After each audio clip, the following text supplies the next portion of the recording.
Good num num morning. Today has been very, well, I say today, last night was very exciting. Until I didn't get that much sleep, but I had a lot of fun. And I am going to look forward to talking about it as we go through more Castlevania Symphony of the Night. I literally have done nothing off screen over the past few days. I need, as soon as I can remember what the map button is, there we go. The only thing is that we need to take a detour at some point. I'm trying to think whereabouts it is. But there's a point where there's a summon like directly above us that we need to kind of go get in like a corridor. There's a corridor where you can like break the ceiling sort of thing. So we need to go get that. And I think I know where it is, but it's just, you know, getting there. You can see there's a couple like offshoot rooms here and there we need to get to, but ultimately in the bottom middle, you see that there's like those two dark squares that are kind of like low down from it, like in like the lower area. That will actually lead to another new zone if we can get there. Like right next to it, there's a little drip. So that's where we're going to be aiming for, because down there is this giant stretch where our spike breakers are waiting for us, so we can go get the other ring we need to go get the actual true ending path. My intention for this stream is to, at the very, very least, and we should be able to, because it's not actually that far from it, is get to the inverted castle, which is where the second half, well, to be honest, the last quarter of the game takes place.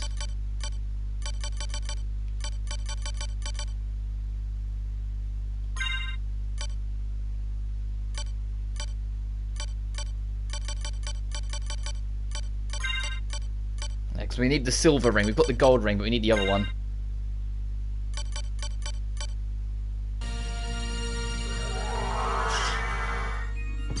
So that means our priority will be down, right, down, and then we'll just keep going down, right, because we need to go back up the waterfall room anyway, now we can fly.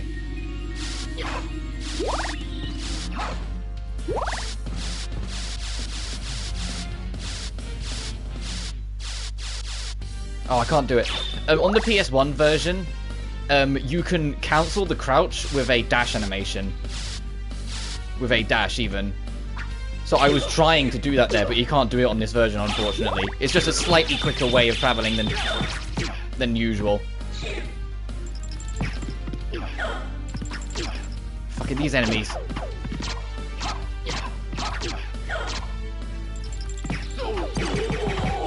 Get out of here.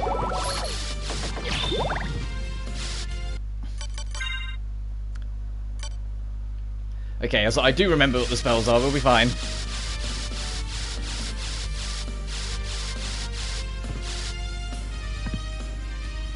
So down and across.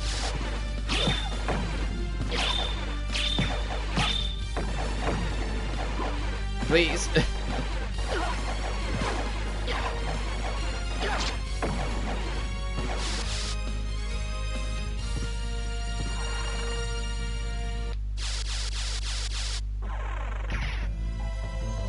So where we're aiming for, we need to drop down, go right, and then go back up the waterfall room.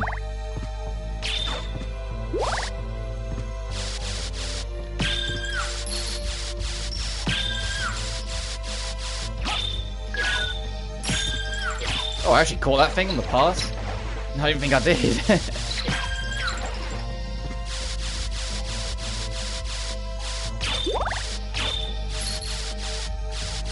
There we are. So we can fly up it, and we can get the pixel. Oh, right, I forgot about this. We have to go from higher up and drop down. Right, I forgot. The water weighs down on the bat wings, so you can't use it. That's fine. Is that a plane I can hear passing by? I mean, I get it, it's the Queen's Jubilee and whatnot coming around, so it's going to be... There's probably going to be a bit more noise than what you're used to.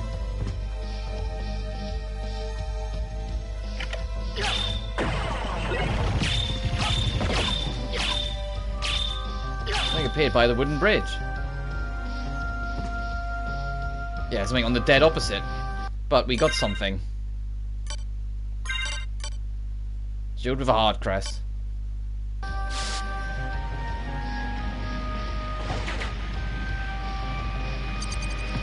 There we go. There's the secret boots. And these boots discreetly increase his height. It makes you 1 pixel bigger. You really can't notice it. There you go. Did you see it? Did you see this like snapping height difference? It's the most ridiculous fucking thing in the game. That's all it does. It makes you a pixel bigger. I love it.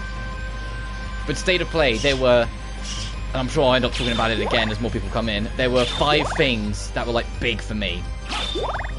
One of them might seem a bit strange because I know a lot of people like kind of went, oh, this game's a bit different, a bit odd. But I've been keeping an eye on it, so I like when I saw it, I was like, oh shit, it's actually happening. It's actually still existing because the devs kind of went quiet on it a while. But we'll get to that. Obviously, the big one, me being a Final Fantasy fan, Final Fantasy 16 looks amazing. Like no questions asked, it looks amazing. So of course I'm stupendously excited for that. The fact that it's not coming out till summer 2023 is painful, but the wait will be worth it. I have complete faith that it will be divine when we get there, you know? That it will be worth every... Jesus Christ, a knockback? That it will be amazing. Please, let me down there!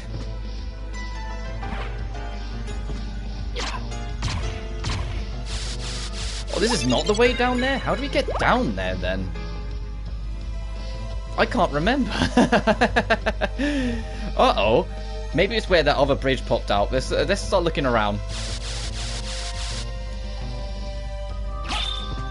But we need to figure out how to get down there. That's our priority.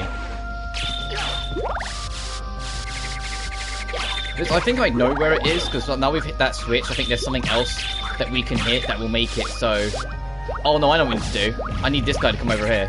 Hey.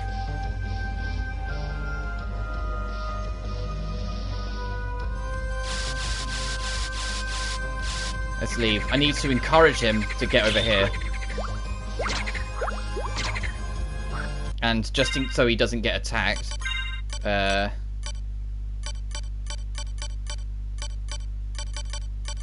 is my little skull dude summon?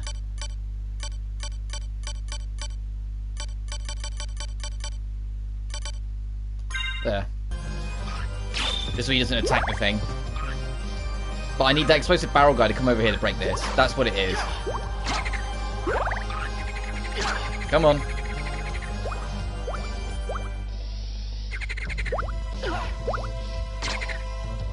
Come on. Come on, big boy. Come on. You can do it. I'll just stand here. This should be good.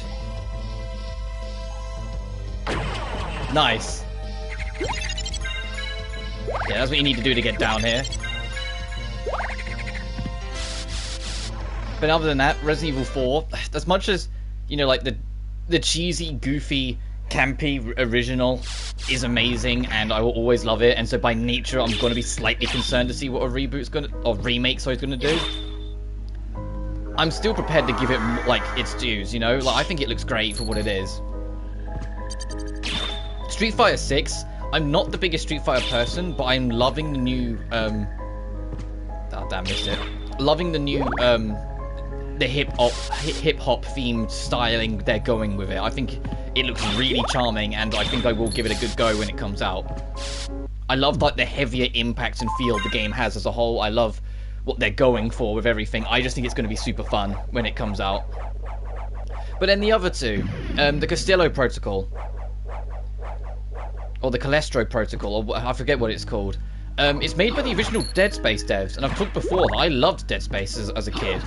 So like that, like when that comes out in December, we're playing that, we're getting that. There's no contest about it. And on my last one, the last one that was a super big one, and this one might be a bit of an oddball, but it's Eternites.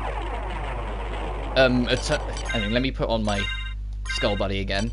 Eternites, I'd been vaguely keeping an eye on that game for a while, and so I've known about it for a long while, and it looks like it's getting really, really polished and coming a long way. It's like one man working on it who literally like quit his job after playing Persona 5 and went, I want to do an action game with some of this dating sim elements malarkey too. And it's literally that, it's an action game that has a dating sim element, and it looks like something that would be like, the action side of it can be a little gory and aggressive at points from the trailer, so like that would be one thing, but the dating sim aspect of it I think is really charming and cute. and so I'm looking forward to it.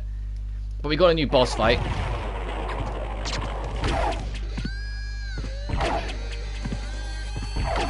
Fucking... I'm trying to land so I can do a spell. Like that.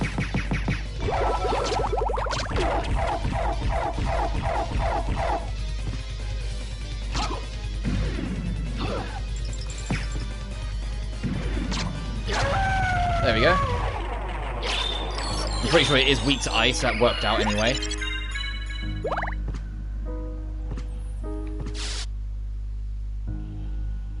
This switch up here, we can't get it yet. We need a summon. There is a particular summon where I think it's the goblin that will go, hey, I think there's something here, and then go and whack it. I can't remember where it is off the top of my head. If we reach the end of this section and I haven't got it, I think it's here. But if I reach the end of this section and haven't got it, I will quickly just look it up so I can show it off. Oh shit.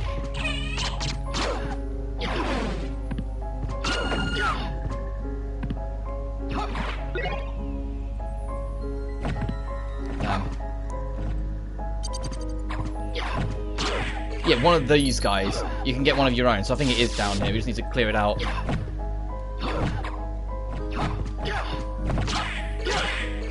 Actually, is this it? I think it is, hang on.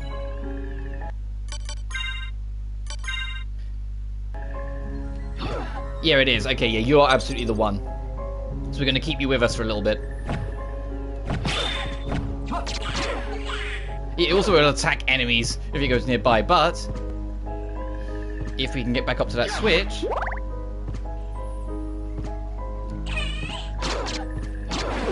Ow. So just give me a second, it's a bit of a climb. Also, yeah, don't come down here without double jump, because good fucking luck getting out. I mean, it's possible, it's absolutely possible, but Jesus. There's a switch. Perhaps I should press it. Yeah, do so. Thank you.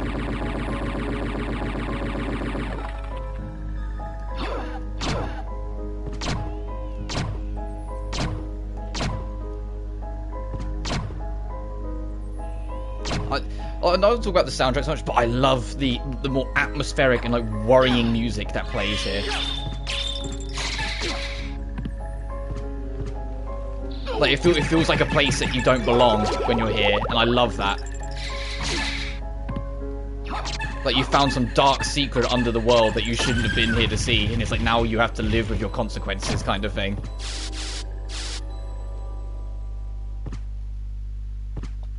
But it's worth it, because I said the spike breaker's down here, and we need that son of a bitch.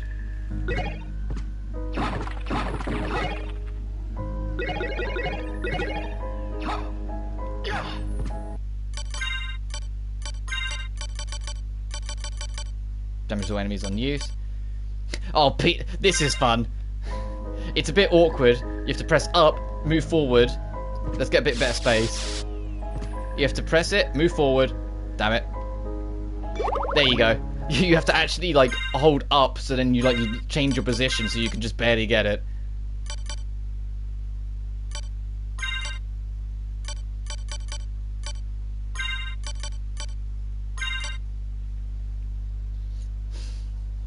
This is cool. It boosts your strength by 24, because it confers the strength for 24 men. So if you want the damage boost, there it is. The problem is, look at your defense. It brutalizes it. So it's not worth it. It's cool, but it's not worth it.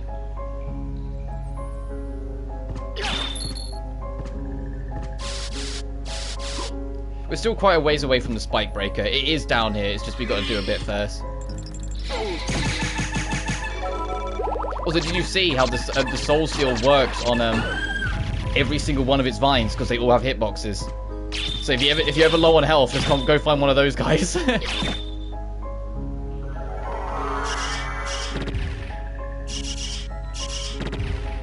No, we don't have to dash.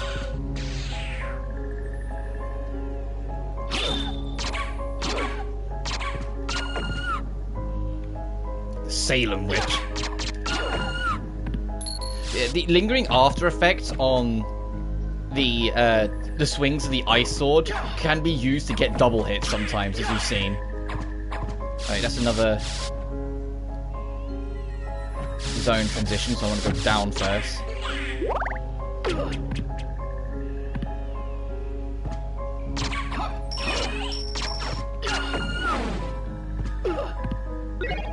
Another shiitake.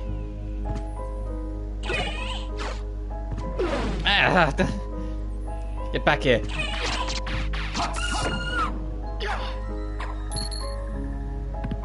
There's a lot of secrets down here, which is why I'm checking a lot more, because it's a lot easier to just miss walls or trinkets or things on the side down here compared to other areas. Like, it really is. But down here, way at the bottom, is the catacombs. Which I don't want to do just yet. We'll get there, but I was like, I thought there was a little bit more before we got there, so I'm actually going to U-turn, check out the other route, and then head back up and do the other extension that was up there that we ignored. Because, yeah, there's something in one of these. I thought it was this way. The Karma Coin and the Combat Knife.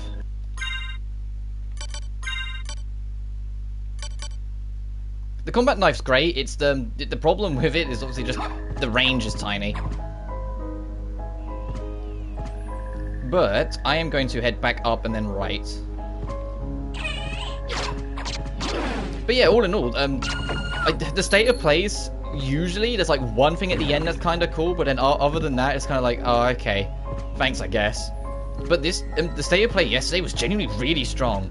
Capcom kind of stole the show in a lot of people's eyes, and I can see why with RE4, and also getting VR support, which is kind of crazy. RE8 getting a VR support, and Street Fighter 6. Oh, over here it's just this. Okay, I'm glad I tapped it then. Or came back for it. So now we have our quick access. I'm glad I retreated for it. Boom. Boom.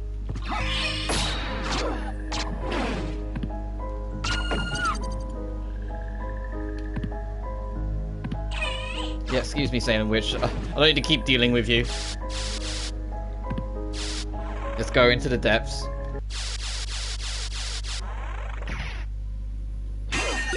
Oh, thank you. When I lost that other one, I was a bit like, please, I need to find another sub-weapon soon.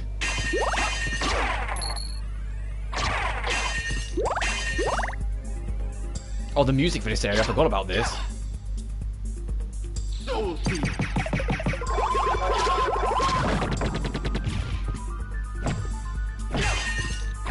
It's more you're in the depths of somewhere you probably like, because that's what they do a good job of giving you the feel that you're in like a dark depths of an already dark, depressing location, you know? Because Castlevania is like the home of evil, and you found this hidden thing at that goes even deeper below the ground of the castle.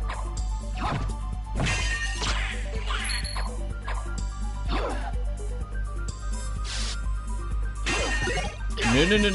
Actually, I'll take the book. Oh, be careful with these slimes. The status conditions they can put on you is so annoying. I love this. You kill the dude on the top, the others freak out and they run. No. I don't want that.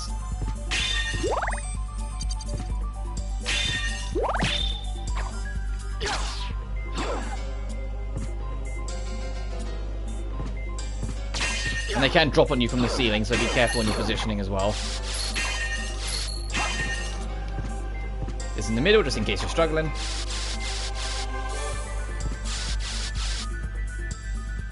Oh, we don't have Spike Breaker. Actually, no. What we need... It's extremely difficult to do without the light. But Spike Breaker's over here. But there's an upgrade called Sonar that you're supposed to get.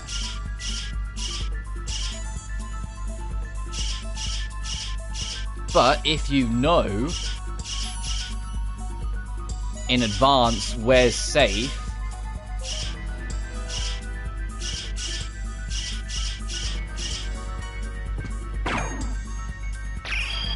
you can do it without having the need to get the sonar. And this is where you get your Spike Breaker over here. So there's another upgrade called the Bat Sonar you're supposed to get from the other direction, and I'll go that direction and get it anyway. It's just if you're speed running, and you're doing the true ending, you don't need to get it. You can just come here. You know? Like, and I love that. I love that if you can't even, like, even if you don't know the layout, if you pay attention, you can, like, or, like, really focus, you can just barely see, like, the outline sort of thing. And that alone's pretty sick.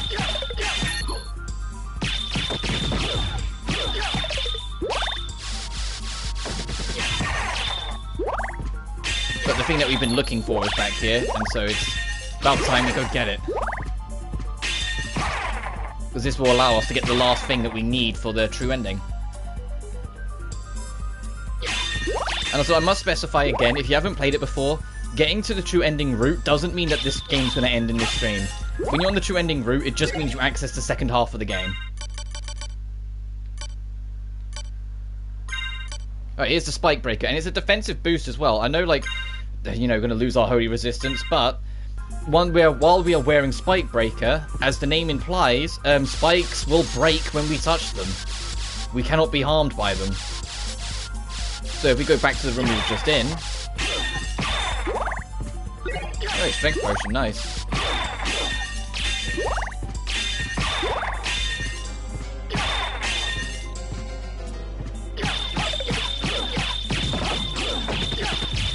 You will not escape!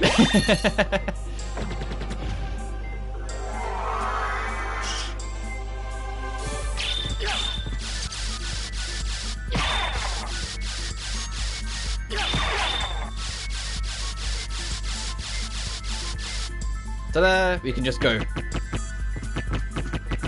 There's no reason whatsoever for you to break every single spike in this room. There's no special reward if you do so, so don't worry about it. It's just the satisfaction of saying the spikes can no longer touch you, so getting to run through them.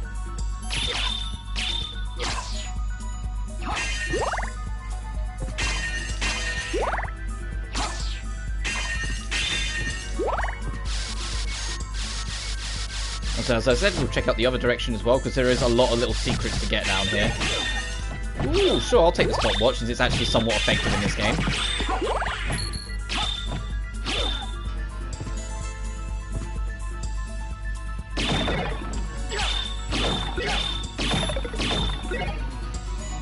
Monster vials.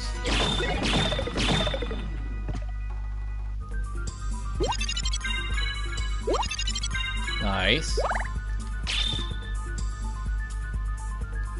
Oh, Jesus. I was gonna say, uh-oh.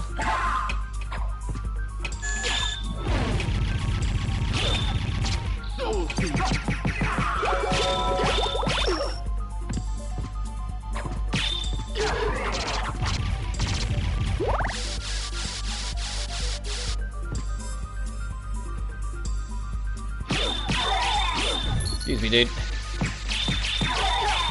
I think you're another enemy that has like a rare drop that's kind of nice to get. I think it's them. It's an enemy that's down here. It might even be these guys that have kind of a good drop if you can get it. It's just obviously getting it. Ow. Also, these guys have the coolest death animation. They get absorbed into another goddamn dimension when you kill them. You know, there's something that's pretty, like, gnarly about that. Just, you know, you just kill them, their soul just gets absorbed and eviscerated.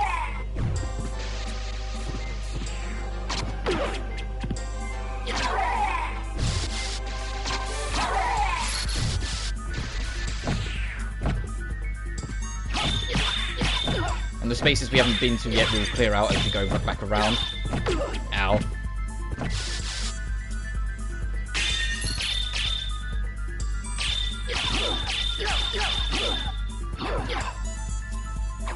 Okay, I would have thought there would have been something in here. It's a bit of a suspicious dead end.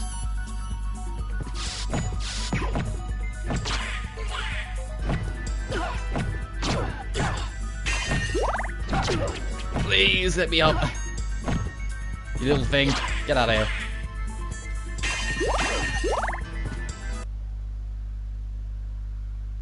Old Legion. I forgot Legion's over here.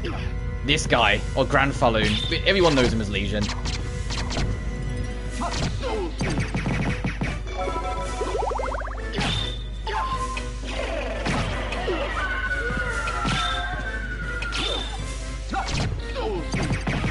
Soul Steel is your best friend at ripping this boss apart, but it is a disgusting motherfucker. Look at this thing.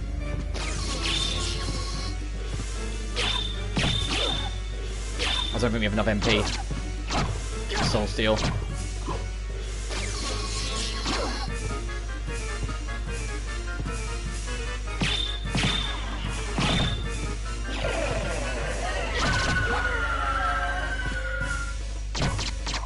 Yeah, Legion's gonna keep on, like, dropping its swarm of horror.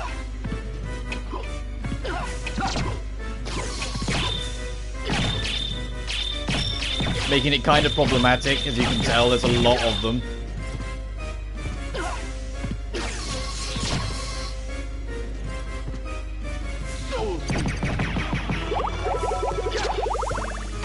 The core in the middle is what you're actually aiming for. The wall of flesh is literally just a wall.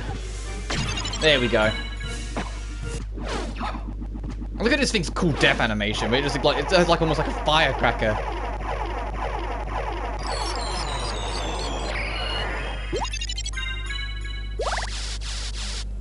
Nice. And for your trouble,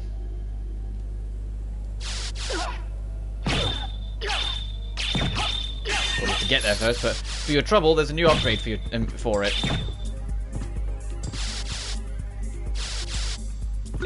Or, to be more accurate, a better new sword. Is that it? I thought it was more here. Oh well. It's strong against holy, and it does great damage too. So it's going to be replacing our holy thing. Because look at this thing.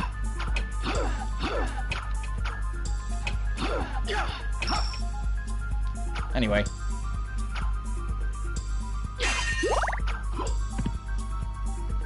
It's got that upper path to go clear out, and then we can start heading back up. There's a lot of like small spaces we need to go back and explore. So there's a fairy that we've missed that I want to try and get if we can. There's a bit in like near the entrance hall. You can see that's an upper path that we need to go back and do. So I'm not going to go for 100% genuine, but or like the 200.6, but I do want to try and clean up before we actually proceed up to fight Richter, which is what we're going to do. Because that's who's waiting for us at the top, you haven't guessed. Also, these platforms appear after the boss, so you have an easier time getting back to this if you need it.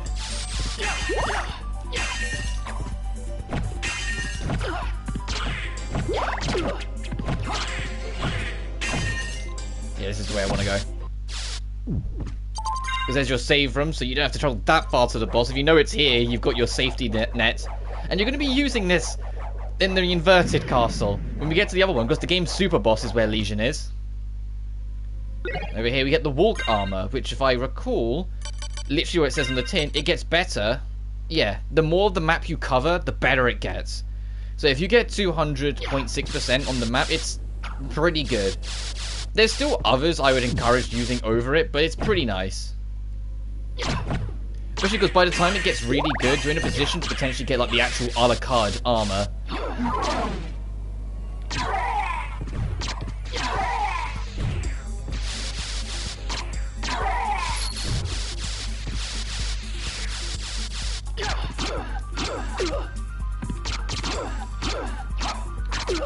Ow.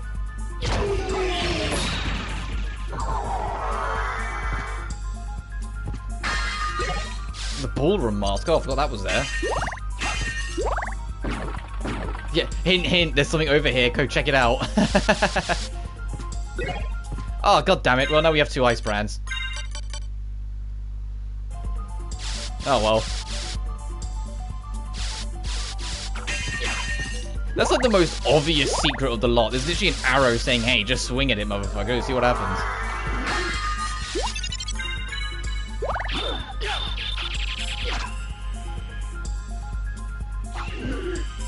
So I don't think there's a fake wall in this. We just need to go around.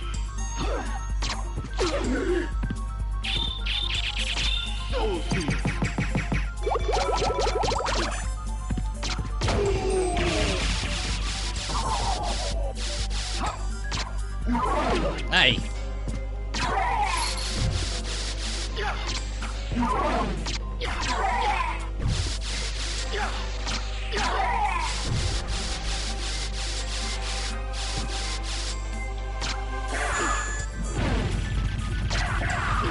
Damn it.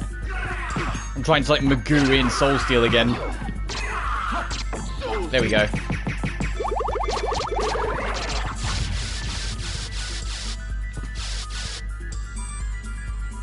We have to go all the way around just to get to that slightly upper route. That will probably be a dead end anyway.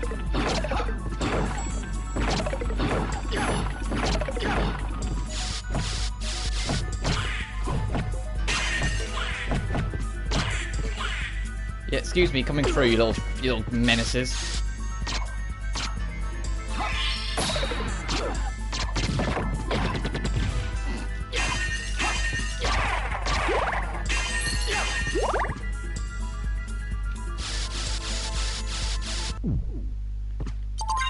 As it carries on, so there's a little more past it.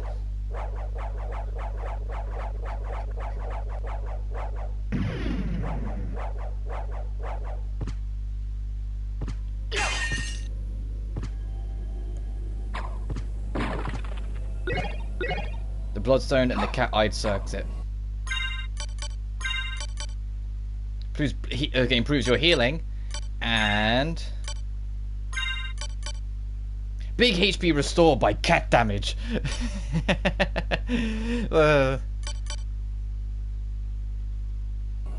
Righty tighty, where do we like to go? We need to go back to the library because there's that final uppermost path we can do. So I might use the library card. I think we still got one.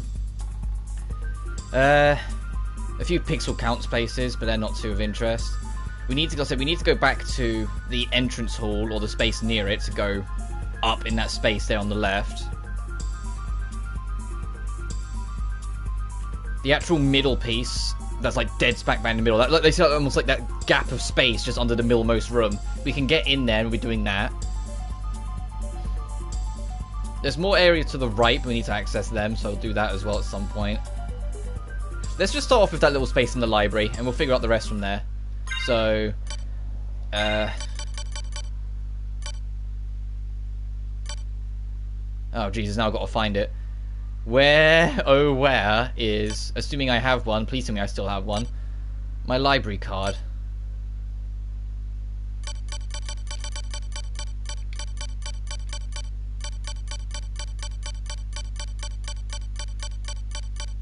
It's okay if we don't have one. I just kind of hope we do.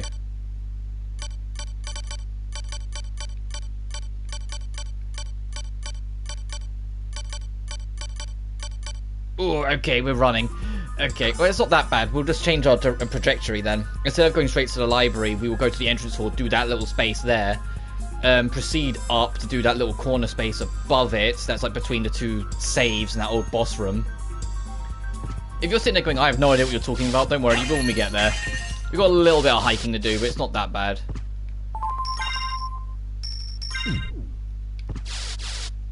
Just tap that for the reset. Let's get back up.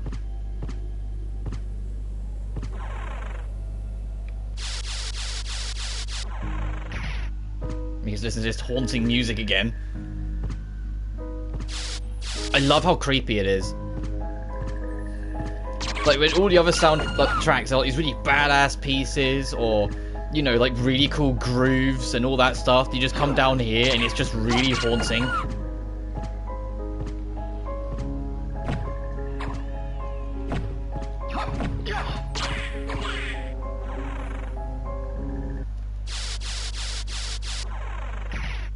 Alright, get me out of here, warp room, and take me to where I want to go the first time. Oh, fine, stuff it. It took me here first. We'll do the library. And it's going to give me an opportunity to buy a library card as well.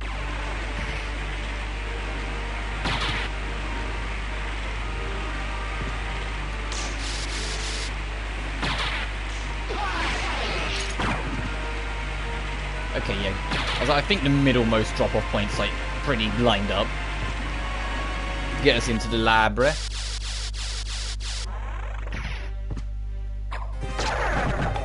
Yeah, excuse me, guys. You're not going to be a threat at all anymore. Get out of the way. You weren't even a threat like 20 odd levels ago when we first came here.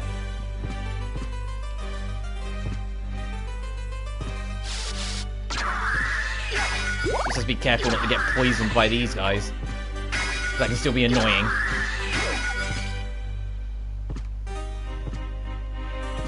The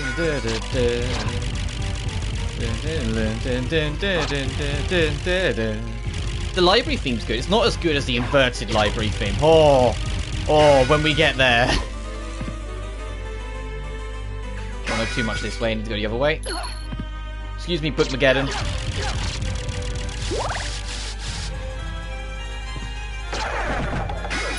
The other is amazing.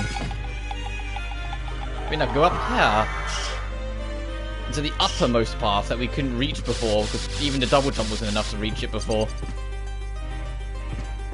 And we can pick up the anti-venom, the potion, and the fairy card, what I was hoping for, because the fairy is your best friend. You wanna know why? Because when you're on super low health, the fairy will use potions for you. And if you idle, she will sit on your shoulder. I think. It's either that or when you're sitting down, she sits on your shoulder. One or the other.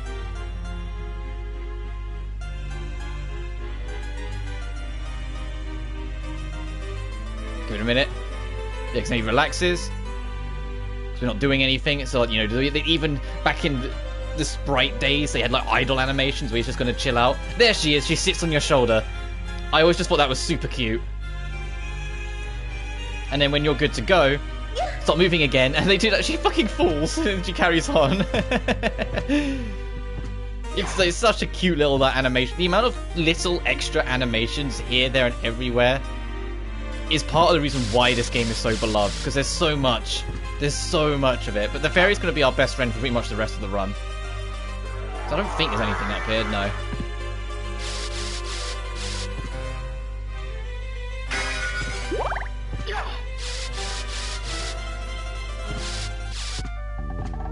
Young Master Alucard. How about this? Oh, there it is. Do that. So just so we have an easy way to get back. The library card will take you to this library, for the record. The reason why I'm making that specification is because there will be a point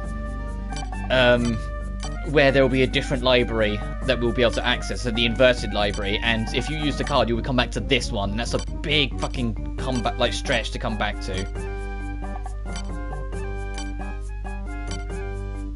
Yeah, so Joseph Cloak's kind of big.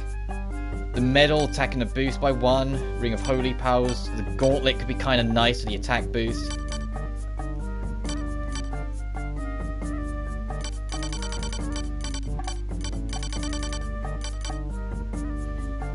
God, that would burn away all of our money if I brought it. Nah, I'll hold off. We'll probably pick one up eventually soon. Same with the Harper. I've been debating getting that, but that's very pricey. How about this? Thank you. Thank you. So there's a boss we need to do yet, but we've missed it because, you know, we went to Grand Falloon.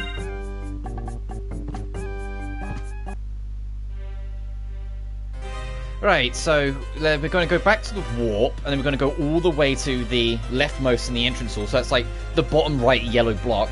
And from there, we're going straight up, because there's a bigger room that you can see there's an upper exit to that we need to clear out.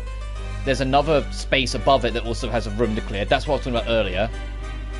Then we'll carry on heading, because in the top left, that long corridor there, that's where our other ring that we need is. At some point, we need to go to the middle-ish yellow block, because you can see there's a space directly above it, 2 rooms to the left of it that we can go to. And let's go back to the warp. That's right there, so we'll do that first, because it's like so close, and the backtrack won't take long.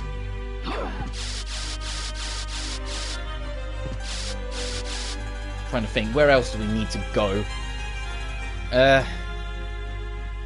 We've cleared out the entrance hall, cleared out down there. The real, like, right in the very corner of the underground where the waterfall room is, you see there's like 2 blocks there. I don't think there's anything of major interest down there, but that might be worth, like, double checking.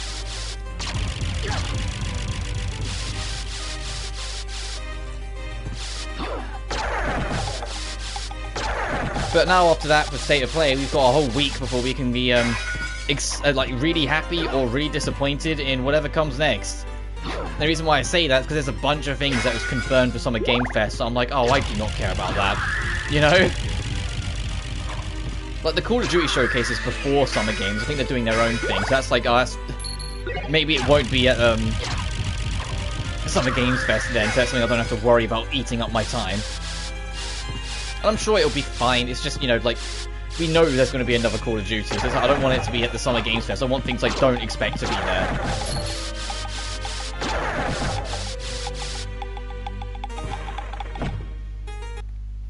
But then looking at some of the partners that are there, it's like, I'm kind of almost expecting more Street Fighter details, because they said Capcom's going to be at it, and I'm like, what? Well, they've already announced all their bombshells, you know? Or is it going to be like the DLC maybe for 8? Because we know other than the VR stuff, there is a DLC. Come on. There it is. It's just whether the DLC is the VR support, or whether that's going to be a separate episode sort of thing.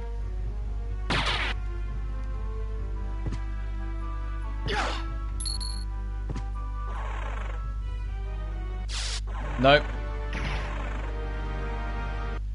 There we go.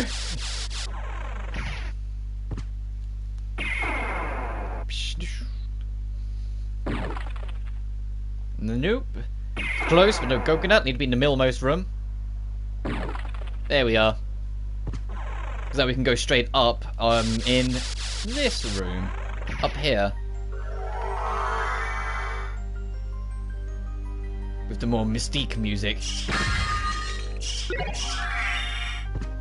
The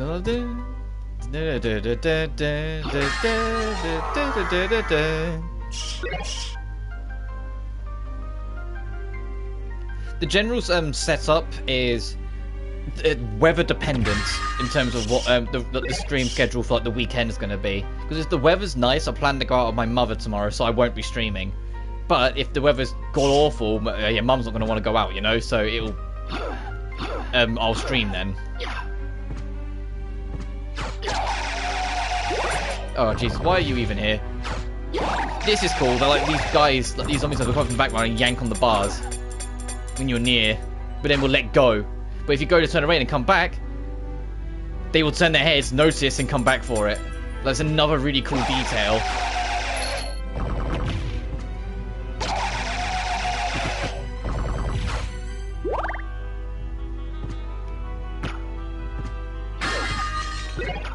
The S stock. Thrust or two-handed? No, I'm good.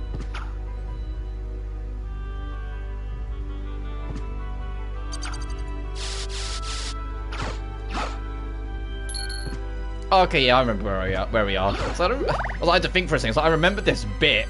I just don't remember it being here. So it took me a second to kind of recall.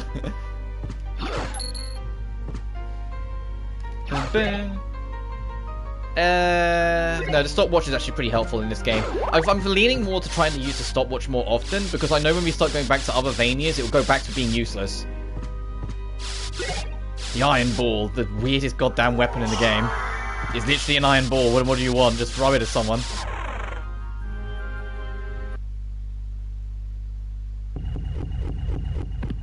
Alright, the other boss.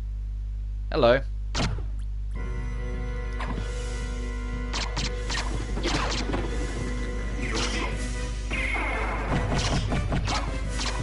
Yeah, so when you get down here, he wants you to sit down, but you can just attack him immediately. You can sit down, which is kind of cool in its own right. I just forgot to do it.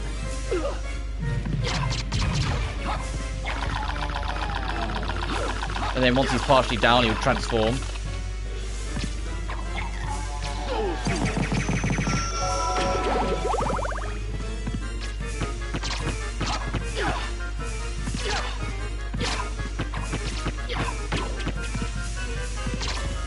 So I'm not talking as much because even though like this game's really not that hard once you start getting a mojo, and we are definitely in the mojo. If I can still do the fight somewhat well, I'd rather.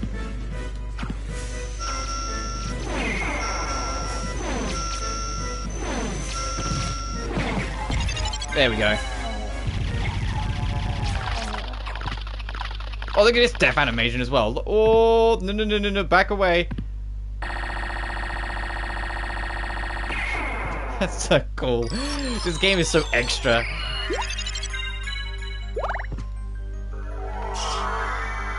But your reasoning for doing this? Over here.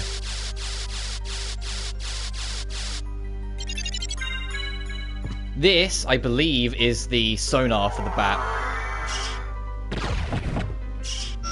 Yeah. So you'd use this to find your way through the dark room, where you get the spike breaker. So it's a little bit of like a journey, yeah, but it's, you know, still.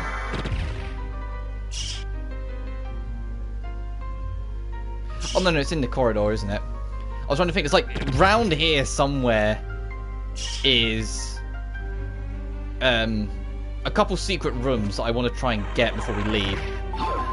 Nope, that's not what I wanted to do.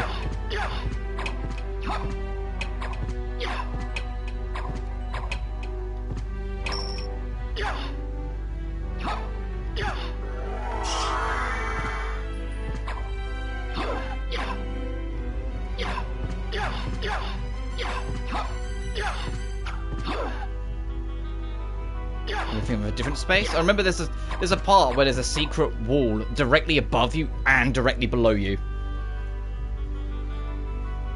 It might actually be above us, in the corridor space above us, that link bit is. And one of them leads to a new summon.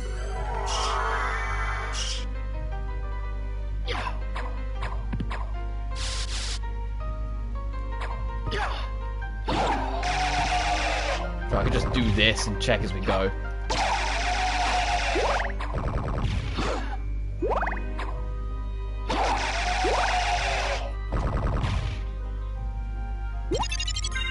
Nice.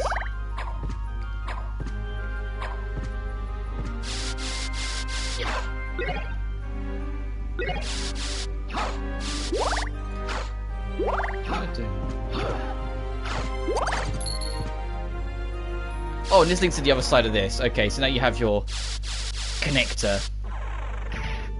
Yeah. You break this, and now you can just hop over and get through easily. We're not done exploring back here, though, so of course we're going to head back.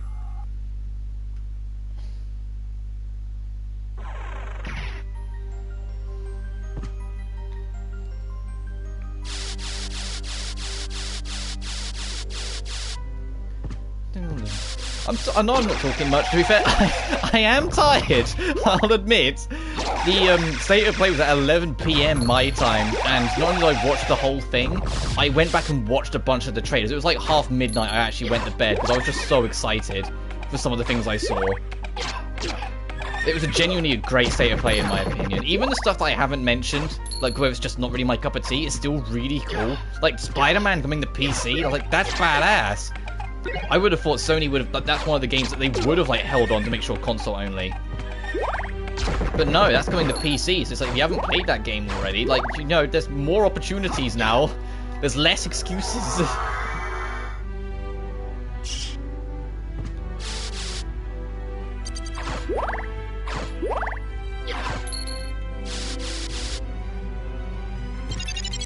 The sword card, literally a flying sword buddy, that's one of the better ones if you want an aggressor.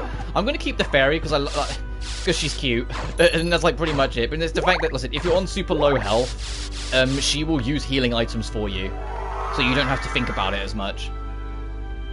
And if you're petrified, she'll come over with a hammer and whack you out of it.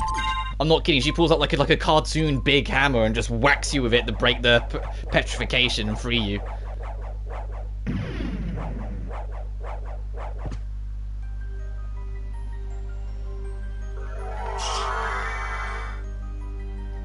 Make sure there's something on the in-betweens and not these inner blocks. I can't remember when we get the Bat Dash. Like, that's the only thing that's kind of like, not worrying, but it'd be nice if we can get it. The Bat Dash is such a great speed run thing for just getting through it. I don't know why these blocks aren't getting marked on the map. Hopefully that will change when we leave the room. So I think that is just a glitch, actually, on this version. Sometimes that happens. Okay, there's nothing else that way. So really, we should go down. We should go to the bottom left of this room, cut across, go up and get the other ring, so we don't have to worry about it later, and then work our way back down to do those other rooms. So it's more of a circle around. Yeah, let's do that. That makes the most sense to me. Also, can you see the moon's light gives off shadows on all the pillars we pass by? You know, just this game being visually stunning again for a PS1 title. This game has survived the test of time so well because of its pixel art.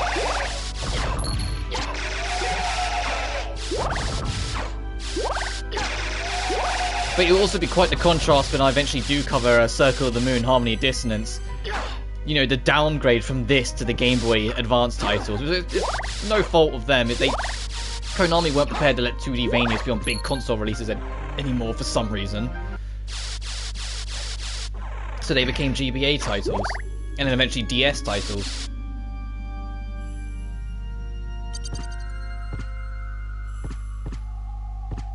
Oh, and all of these, like, clock towers, with, like, or the bell towers, sorry. Oh, Jesus Christ, not this again. Let's get me up there. Check the inside of the bell now you have the bat transformation. Because most of them have something if you, like, poke your head in. Let me just do this.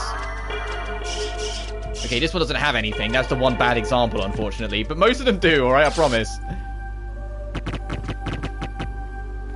Then the other test, you have to make sure you actually have mist before you can go through here.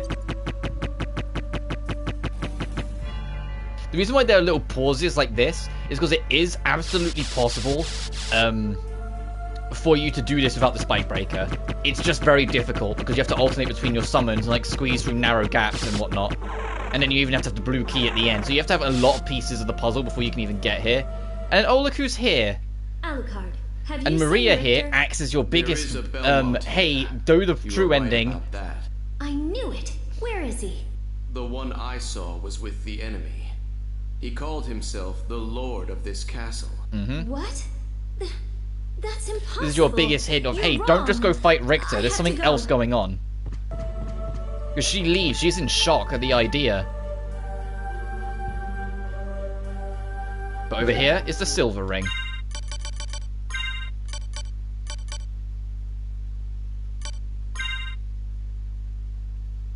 Wear in clock room.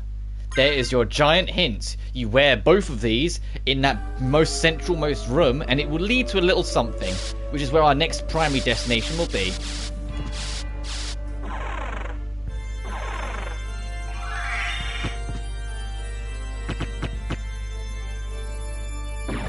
Oh.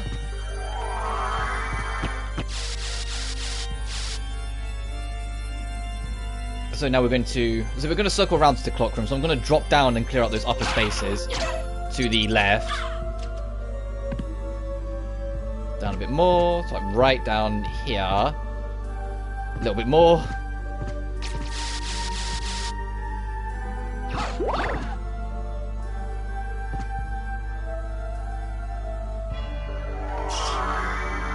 But I love what they did with the visuals, like the background here, where there's a mixture of 2D and pixel art in that room. It's a mixture of 2D, 3D, and pixel art, sorry. The pixel art backgrounds in general are really good. The Morning Star, which I think is actually pretty strong. Okay, not for what we've got, but if you came here as soon as you could get it, so as soon as you got the double jump, it would have been pretty good, alright? I think that's the only thing, and it happens with every Metroidvania. There are always a couple points where you're like, you come back to an area and you're like, oh, I could have done this eons ago. Whoops. And then the items you get are so inferior to what you've got because you could have done it ages ago. TNT. I'm trying to think. I don't know if there's anything else kind of major other than that Morning Star. Ank of Life, that's kind of nice. Shuriken. And the reason why I'm hugging it in the bat form is because the map registration pixel count sort of thing is slightly higher when you're in the bat form, allowing you to hit the pixels that will register on the map progression more than if you were just Alucard. Mystic Pendant. And yeah, it is just an unfortunate, like, sign of age, I guess. If you want to get true complete map completion, as in like 100% or the 200.6, you're gonna like turn into the map and like hug weird corners and things like that every now and then.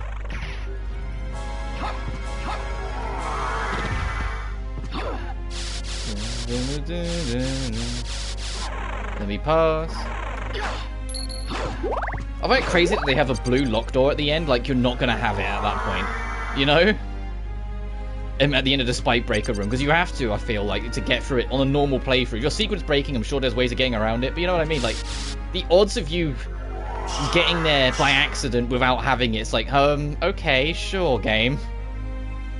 Way over here in this top right corner, there's another room for us that we can explore.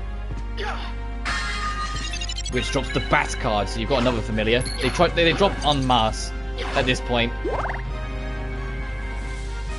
So I'm trying, I think I remember where the two secret rooms I was trying to get earlier is. Is there an easy way back there to try and get it quickly?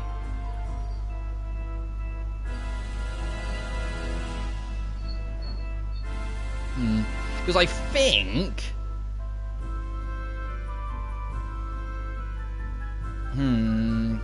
I'm following with my eyes kind of thing, the route along. Okay, I can see a route there, but we'll have to go back on ourselves.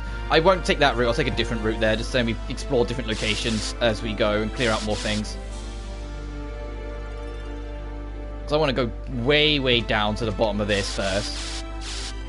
Excuse me. Yep, come on.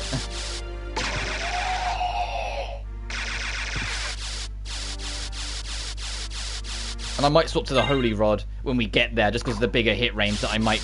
The bigger hit spark might allow me to actually hit the fake ceiling. Because I think this and this both don't have enough of an upward hitbox to catch fake ceilings. Oh no, that's not the drop. That's not the stop point I want. I want down here.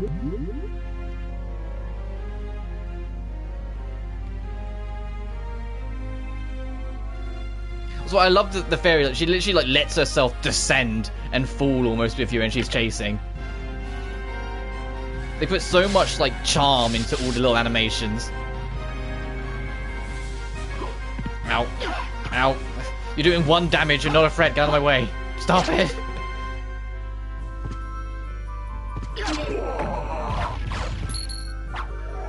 Here it is. The sub-weapon room. Is there a sub-weapon you want, in particular? You can come here and just get it.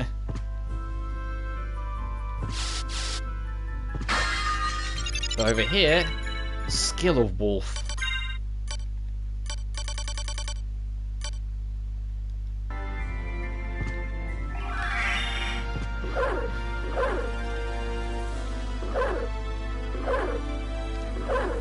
Okay, that's skill, I believe.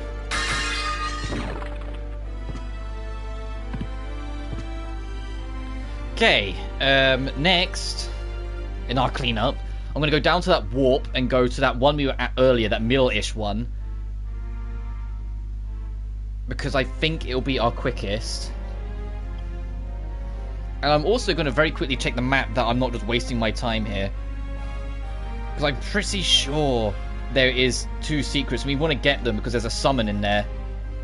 Castlevania, SOTN, map. Just to sort of double check for myself that I'm not going insane.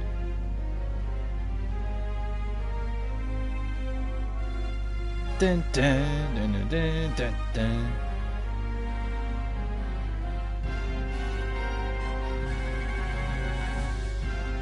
Okay, yeah, so the Holy Sword is there, and the summon that I want is there, okay. So we do need to get up to where we were. And I was right, where I was looking for a wall, it was in that spot. It was just because I didn't have a high pixel weapon, or weapon that counted a higher pixel, it didn't register it. So we are going to have to get back to where we were as well. So, but that should be fine, because they're so close to each other anyway. The 2 spots I'm thinking of. And if you're sitting there going, this dude thinks them and their game again, I've no idea what he's talking about, don't worry. We'll get there. Oh, there it is, me doing the them their game again.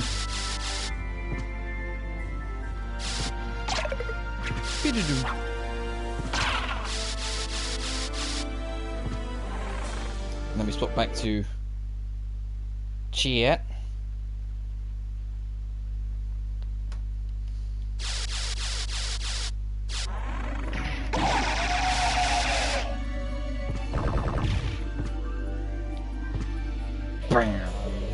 It's a shame that once you leave the entrance hall, you really don't come back as much as I kind of hope you do, because the entrance hall theme is so damn good.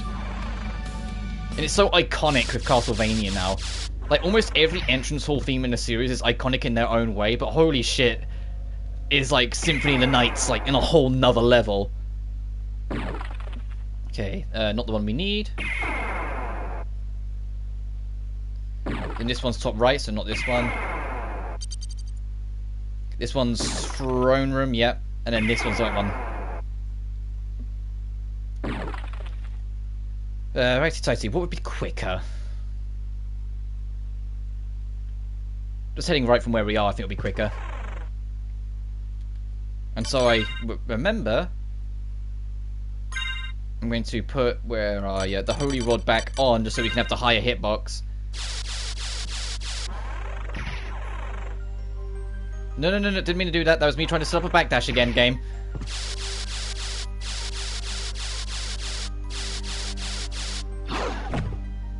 We've got a long way to run yet. Yeah, excuse me, Blade. Get it out. That's the thing. The Holy Rod might have less damage. Ow. But the speed of it's so much better.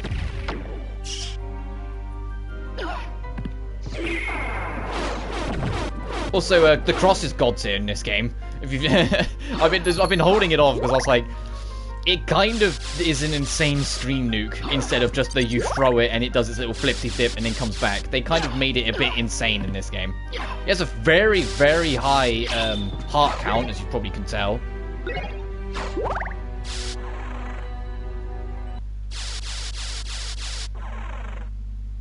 Okay, we need to go up next opportunity.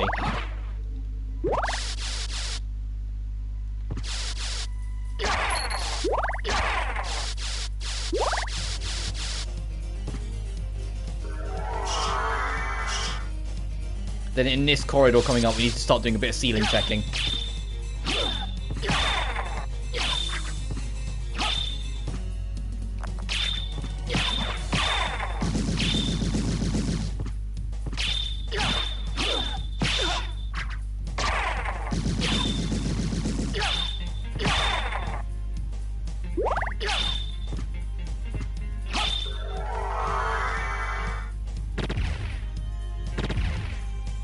It's here somewhere.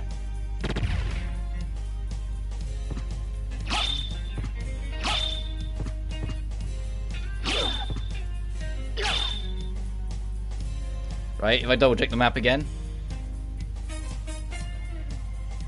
Okay, it's more to the right.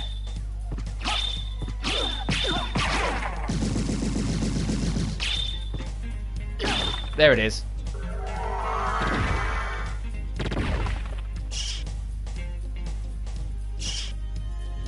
I knew it was here. And this is the end demon.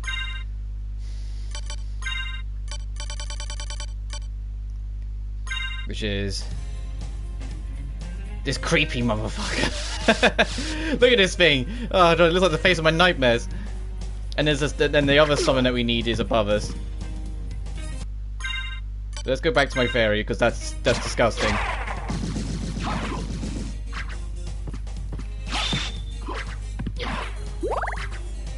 God, it costs 100. 100 hearts to use the cross. So we need to drop down, go all the way left, and leave here entirely, and then go up and around to do the other one so we can get the other summon. Which I will be switching to, just because there's a trophy tied for getting it's like level 20 something.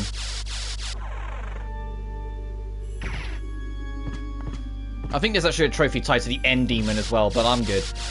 If you're playing on the PS1 version and wondering why you picked up a holy sword instead of the end demon, yeah, that demon was Japanese exclusive in the original release. So you got a holy sword there instead.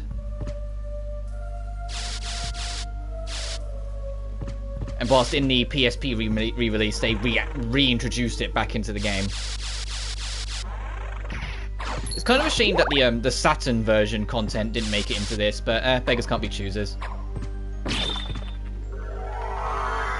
Because the Saturn had 2 unique areas to the castle that were just alternate routes, but they weren't the most significant, so that's why they didn't mind getting rid of them.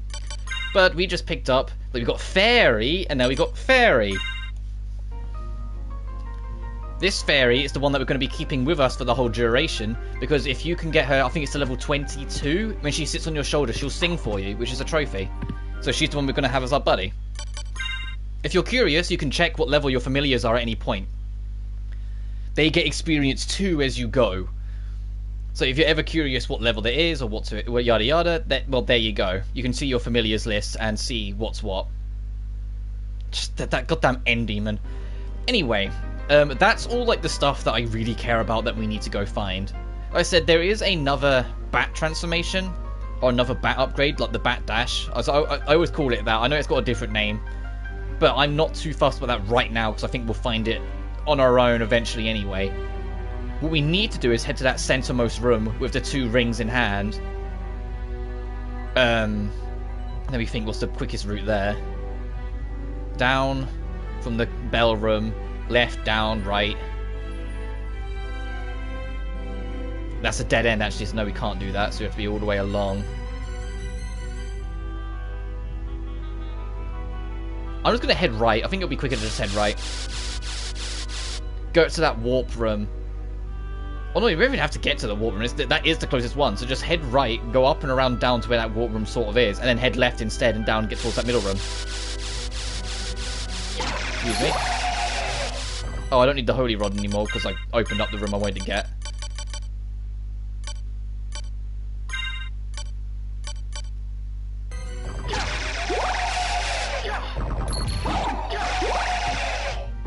If you hear background noise, once again, summer heat doing its job, people doing gardening, so you might hear it. Hopefully it won't be too loud, but at the same time, the other option is I close my window, and it's way too hot for that. I think you guys can understand that, at least, you know?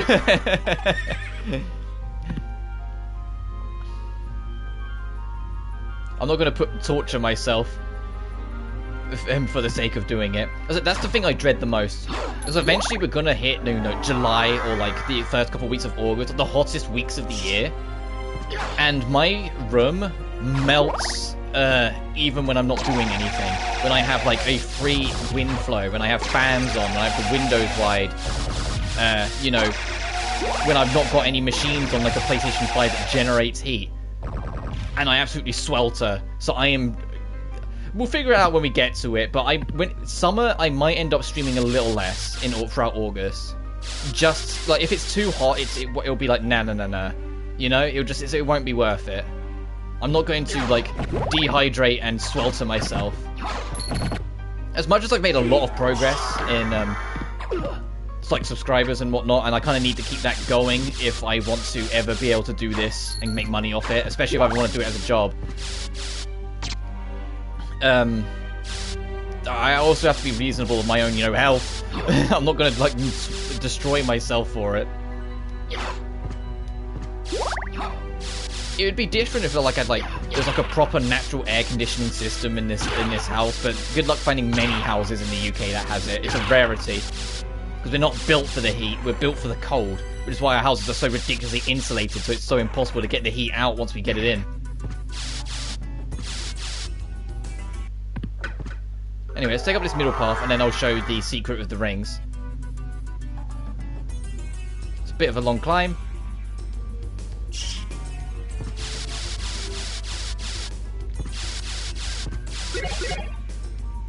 There it is, that's the petrification hammer. The hammer!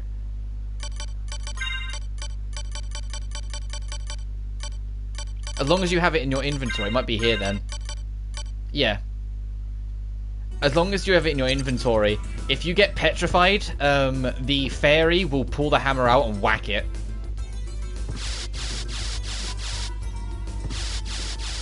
And over here, the gravity boots. Which I think is a relic, not... Yeah, much higher jumps.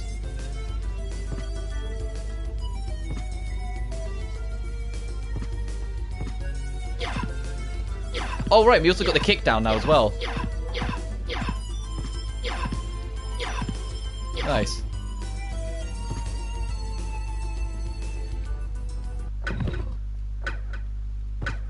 Anywho,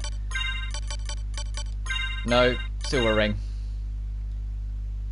Wearing both of them will result in this interacting with you.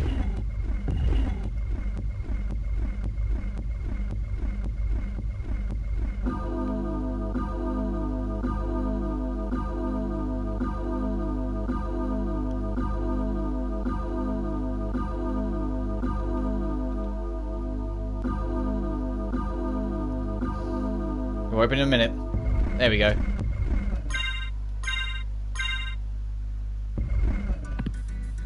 Down we go. Check the rooms on the side because there's upgrades and I believe a safe room on the other side. And it's Harmony Dissonance does this as well, where there's a secret room in the middle that leads to where you need to go.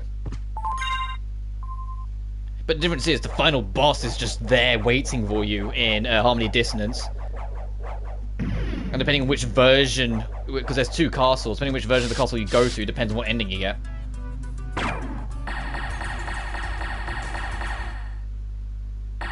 But I'm telling you right now, Harmony Dissonance will be a while yet. So I really don't enjoy it as much as some of the other Vanias.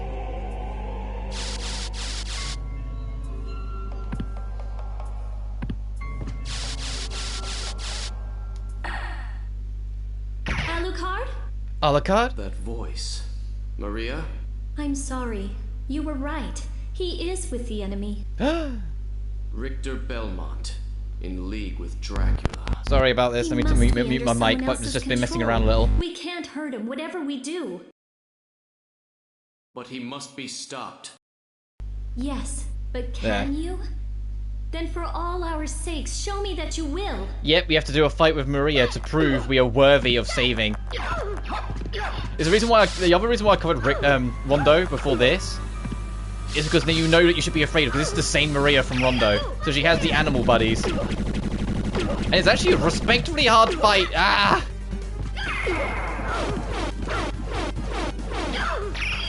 She is a holy base character. So if you have dark weapons, you can rinse her with it. You're stronger than I am.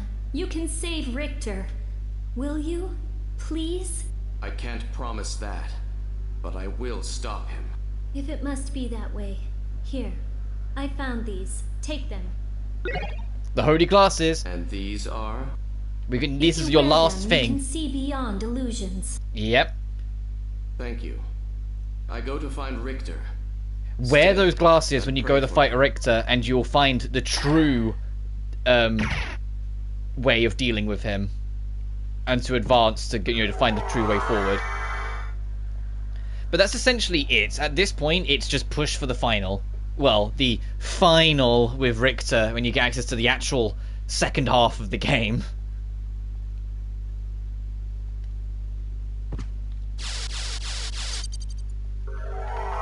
Yeah, you do have to fly all the way out here. It's a bit of a stretch.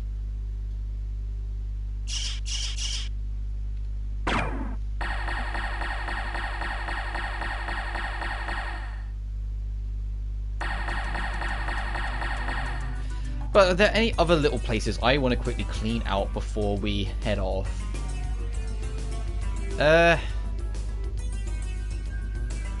Only one. There's only one that really takes my fancy. And that's about it. Which thankfully it's just slightly to the left of the clock tower. But thankfully there's a warp nearest to it. So if we go up and around to that warp and then go to it, we can go clear that out.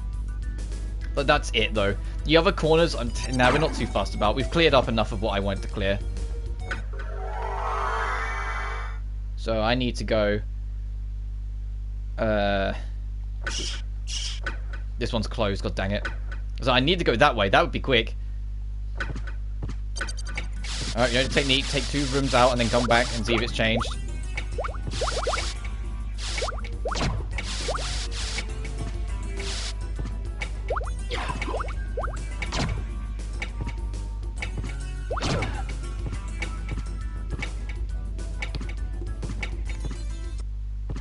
Damn it.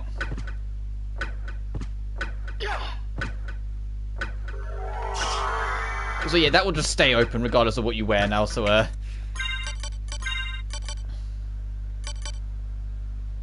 would be quite nice. We don't need the gold ring anymore, so I need to swap it off for something. Sure. Quicker MP regen.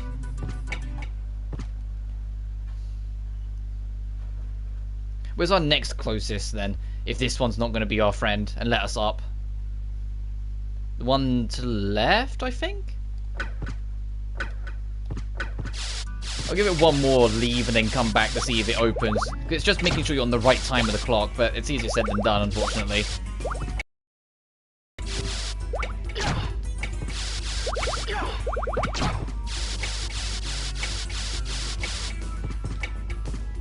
Hey, there we go.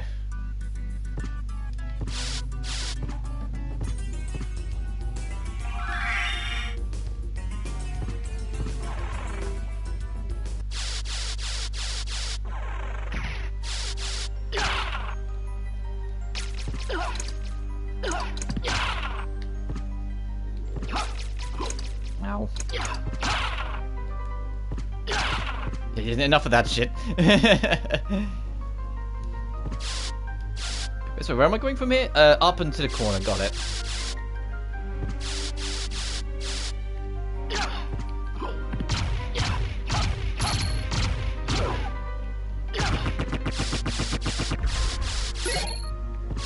Oh boy, $1.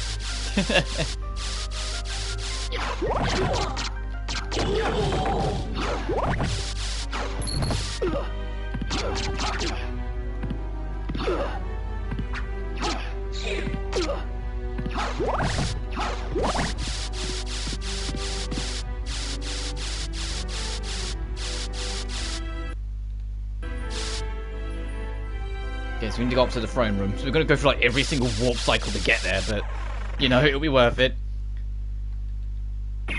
So this one will take us to the corner. Yep.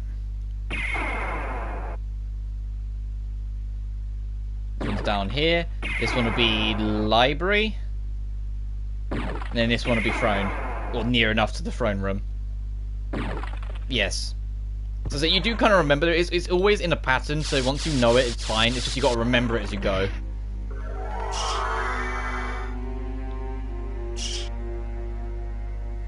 God, there's another Mondo passing by. Very loud vehicular day as well.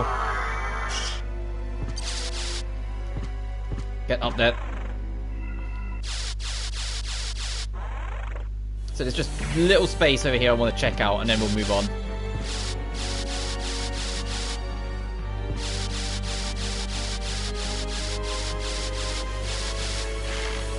In this room.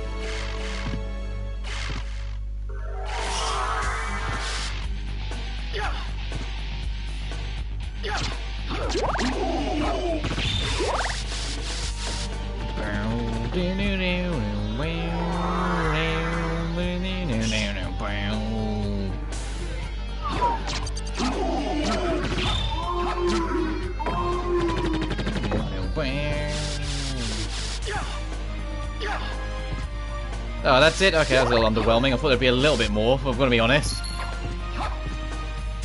Oh well. So there are like, you can see like the odd pixels and spaces here and there. I'm not that fussed. I got 200.6% once, I'm not doing it again. Because yeah, this game genuinely turns into a pixel hunt when you're trying to get 200.6, and it's not worth it. You don't get anything other than the trophy on the PS4 version for it. So instead of fretting about it, just leave it. And if you are trying to go for 200.6, find a map that splits it into actual map sections. Like it's like just the catacombs, just the entrance hall, not the whole map, because it'll be far easier for you to spot the gaps then.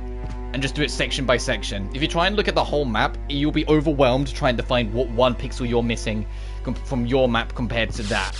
You know? It's just not worth it.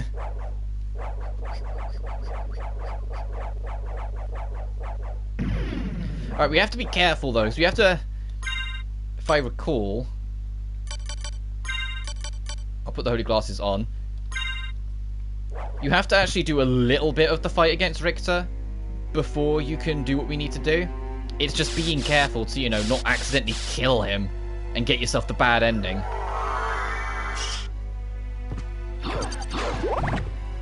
Which, for the record, we should be fine. Now I say that, we're going to be in trouble now, but we should be fine. I've been waiting for you. Answer me. Why is a Belmont planning to resurrect Count Dracula? Dracula rises once a century. One chance for each Belmont to shine.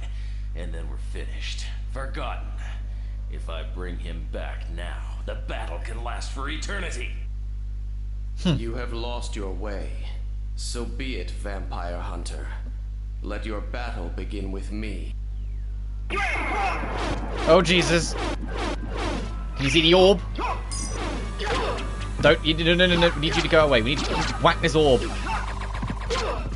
No, get out of the way because we will kill you. We are insanely powerful. We will destroy you. Richter, no. Richter. Richter, no. There we go. That's the true ending path. That orb won't be there if you... But we've only just begun. That won't be there if you've don't have the holy glasses. You need to go get it. As in, also, if you kill Richter, it just ends. Because that's what the priest Shaft, that's his name, wants. If you kill the Belmont, then, you know, no one's there to stop Dracula's rebirth. So it's opportunity to put my phone on charge.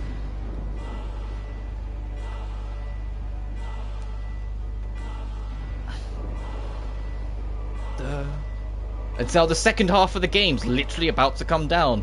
You know, when I called it the inverted castle, I was not kidding. It's literally an upside down castle. And this part can be a little bit of a make or break for some people. I don't mind it, but I get that it could be a little bit like, oh, here we go. The inverted castle is the exact same castle we just did, again, but upside down. No! What have I done? You saved him, Alucard. Thank you so much. But now the real fight begins. The Alucard? You can't be. That was over 300 years ago. Never mind that. Is the man who controlled you in that castle? Yes, I think so. Maria, take Richter and leave here. I'll finish this. All right. Good luck. I'm not in control here. Alucard does this entirely himself because the gameplay of introducing how to proceed is making sure you know. And see, now the castle's gone. We are in the inverted castle now. Which is exactly what it says on the tin. It's the whole thing we've just done the other way around. Everything is upside down. So progression can be a little bit more awkward, but you have the bat transformation, you have mist, you have everything. So it's more of a matter of just being able to do it, you know?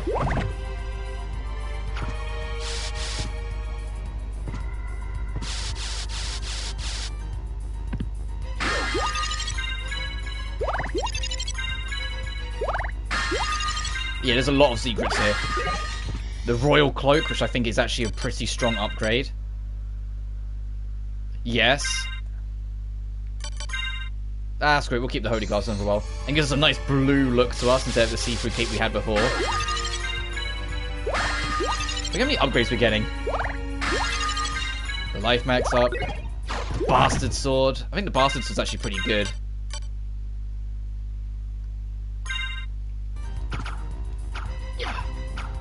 Alright, it's a pretty good neutral if you don't have any, like, specials or anything. Okay.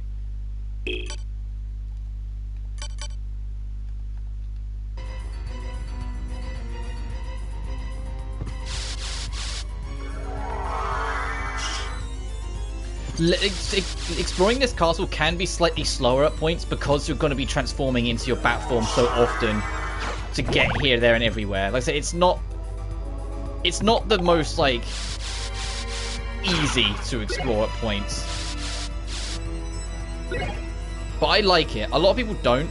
There's a lot of people that find this to be the weakest part of the game, is the inverted castle. But as a kid, there was no greater satisfaction than after believing I'd reached the end of the game so much, to suddenly be told there's a whole nother castle you need to explore.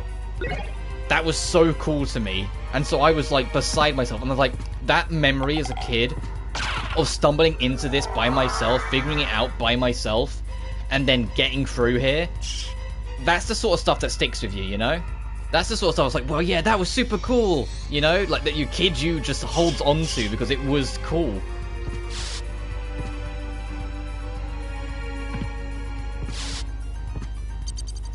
As a library castle, the library will take you back to the library in the main castle, not the inverted. So keep that in mind. It will take you a long way away.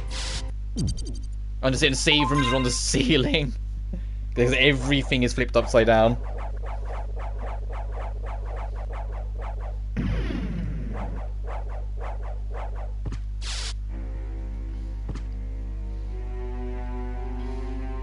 Let's go outside. How the moon is also flipped upside down is beyond me, but don't question it. Evil demon magic, that's as far as you need to know. Cheeky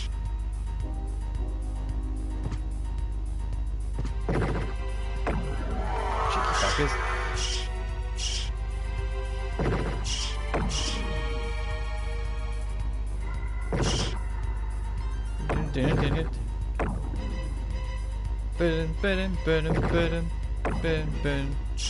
It's a garnet.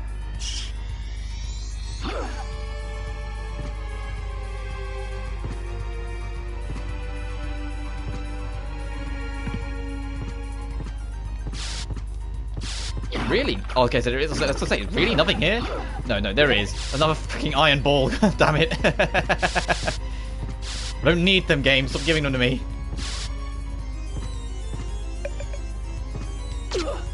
Skull Lords.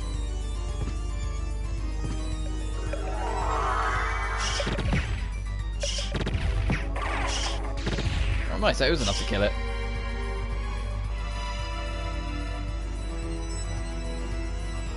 Oh, no. Need to go further then. I'm just like, just for the sake of pixel count, I'm just trying to get rid of this.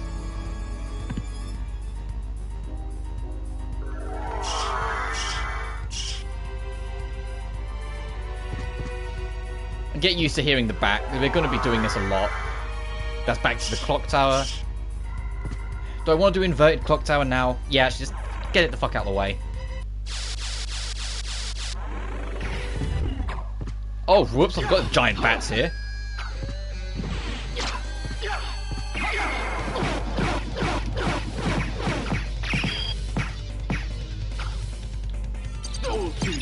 There we go. The way the inverted tower works, that middlemost like secret room that we fought Maria in, that's where the final boss is.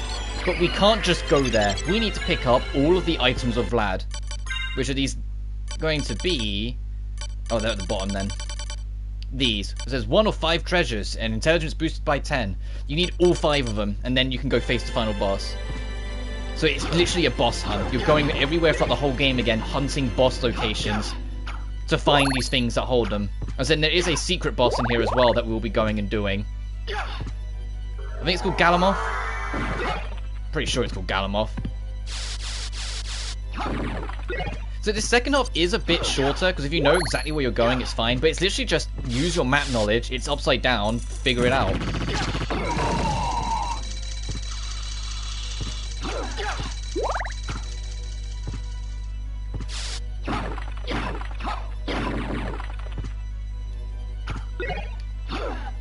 Moon Rod.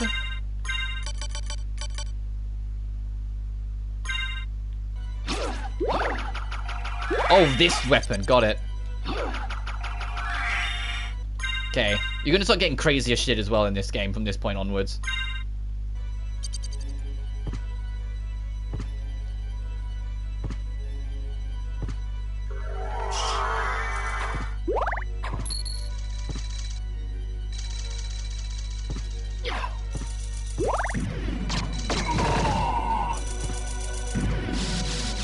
You still spike trap in the game, come on.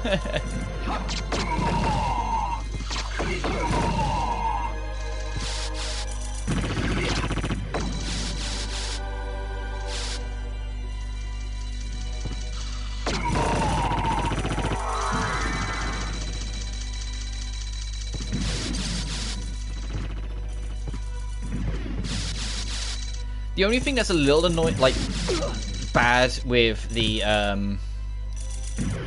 inverted castle is most areas play a track called Final Toccata, which is what we're listening to right now. And like, it's fine if it played in like 1 or 2 areas, but the fact it plays in most of them is kind of, it makes it a little less interesting after a while. After a while, you're just kind of like, yeah, okay, we get it, you know? What level are we actually? 29, okay. Oh, so you have to be a little careful then. Inverted castle can be quite brutal if you're a little behind the times in level. We should be fine, but it's just being a little more careful is all.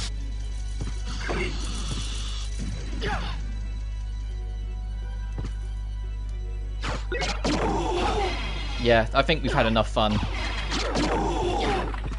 with the cross. I don't mind flipping it off. Oh, just for the record, I'll mention it. That little like space up there, I glitched into it by accident and got stuck and had to load an old save at one point. And I'll tell you exactly what it was. It was me doing that to try and get down a room. I think I just went too fast and clicked through something, and I couldn't get out, and I had to reload, and I lost progress. So just be glimmer careful. That can happen. Hopefully it won't happen to you, but it can happen.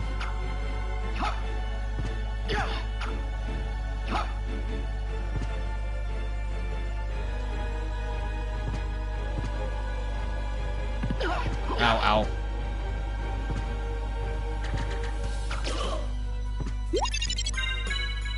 So I kind of leaned for that. I was like, no, I want the free heal. I think there's something to the other side here as well. Yet more hearts, because of course there is. Jim, it can't refill my heart stock for free when you do that. That'd be nice. That'd be very generous of it. No, that'd be too easy.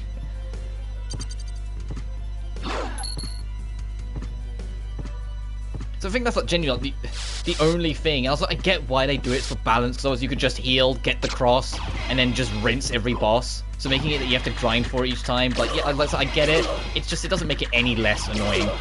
Speaking of annoying, there's a reason why I'm trying to do the inverted clock tower first.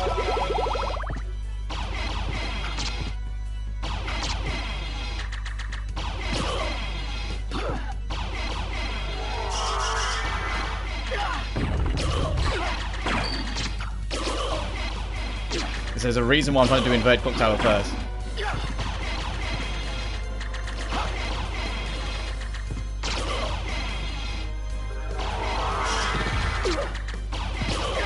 Oh, no. I need all these enemies down here in sight. Nice, I did get that one. So you can buy me just enough time to actually get back up here and try and do this before we get overwhelmed again. Okay, that's in place.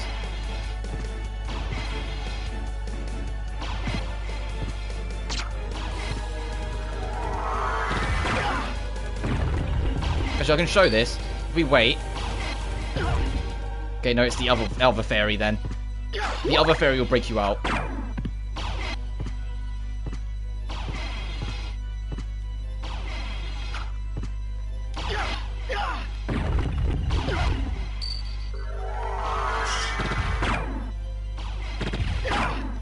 Please, Medusa heads.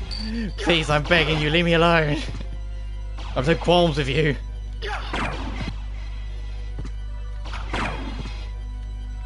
Plus side, it's less likely for me to accidentally double tap one if I have to do all this dance around just to hit it again. There we go. Then same again, we need to get to the other room.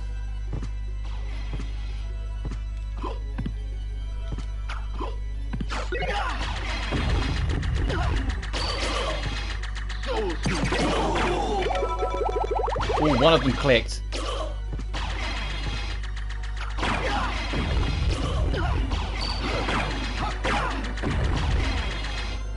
It fucking happened.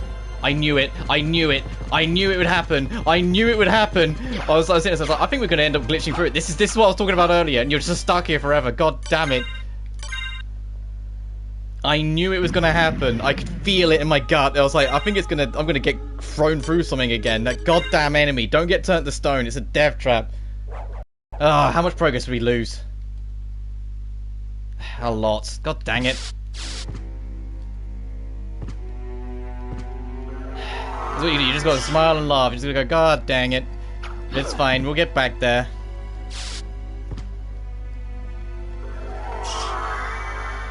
It happens. I could feel it. Let's say it was like in the deepest pit of my gut. I was like, now I've said it, I think it's gonna end up happening. But I said the last one, I remember being a dropkick, not a getting turned to stone.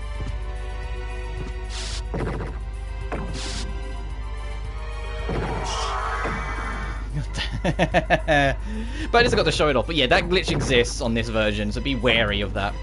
Next time we go there, I'm gonna like, I don't know if it will change anything, but we do have some equipment that makes us resistant to getting turned to stone. Oh, I guess we got the Sword of Dawn. That's something new.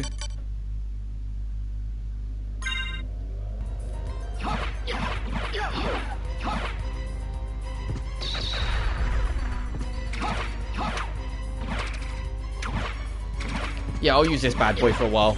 It might be a two-hander, but it's a two-hander that acts like a one-hander. Meaning is that you can animation cancel it to do the double swing. So there was some benefit from doing this again. I got a weapon. Also means I have to kill the giant bat again. But can you also see why I wanted to... get me alone. Why I wanted to do the clock tower first? Because I knew it would be annoying and have problems. And so I was like, let's get it out of the way. But I don't remember that glitch ever happening on the PS1 original. It's only ever happened to me in this version. And the fact that this is the second time it's happened to me now... Like, clearly it's just a weird thing with this version. Because if it was just a one-off, then maybe I could be like, oh, maybe it could have happened in the original, I just got lucky. But the fact that it's happened twice in this, and yet never the original still, it's like, it's giving me more reason to believe it's actually a weird glitch with this version. Which is a shame. It doesn't detract from the game at all, in my opinion, but it's still a shame. I'm going to save again, though, because we made progress. Now I'm more paranoid.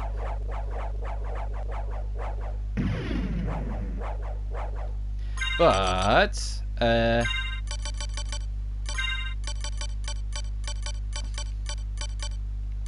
what is the...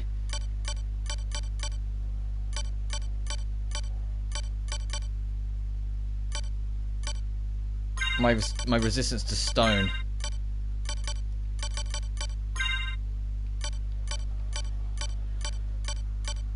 I know we got something that was resistant to stone.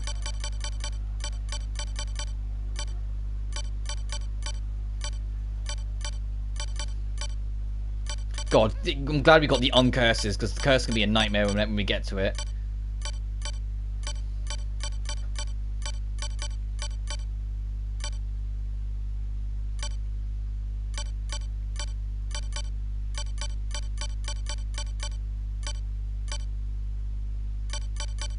Oh well. We'll just tank it if I can't see what it is. So I know we have something, but...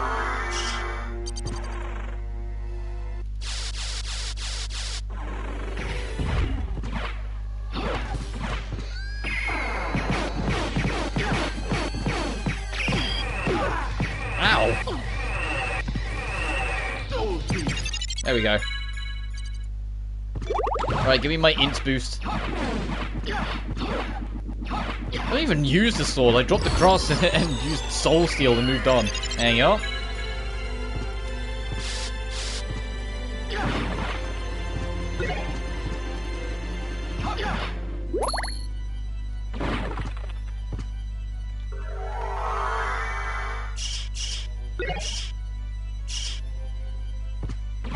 And if it's because it's a two-hander, we can't have any other sword equipped right now. So if I press, doesn't matter if I press square or circle, it's big boy.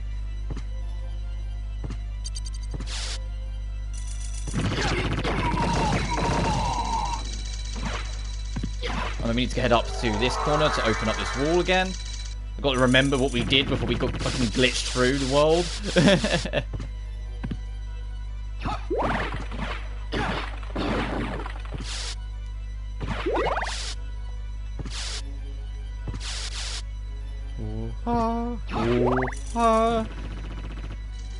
I mean, it's a good track. Like as much as I criticize that Final Takata plays too much, it is a good track. It's just you end up not appreciating it as much because of how often it plays. And the thing is, this track comes back in Curse of Darkness, but they only use it once, and the remix they do for it is really good. So the fact they only use it once means it gets to like be appreciated as its own thing properly. You know, like instead of it just being another, oh god, it's this track again. Oh, why is it playing in yet another area? You actually get to just ignore it and move on. I'll say ignore it. You get to enjoy it for what it is and then carry on. Ow. Okay, yeah, the spikes trap hurt, so be wary. Even with Spike Breaker, these don't count because it's an obstacle, not a spike in the scenery. But speaking of, we will have to go back to the Spike Breaker room because there's new stuff in there waiting for us. Now we come back to it inverted. Every single secret in the main area exists here. Keep that in mind. Let me just do this first. Again.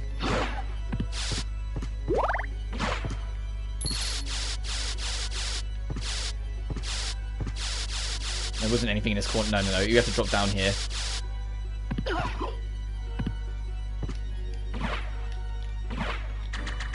Oh, damn it. Didn't want to do Soul Steal anyway.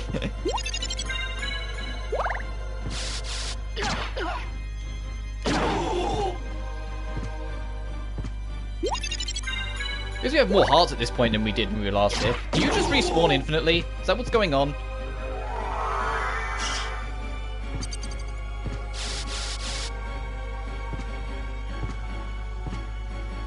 Right, and you know what I'm gonna do now?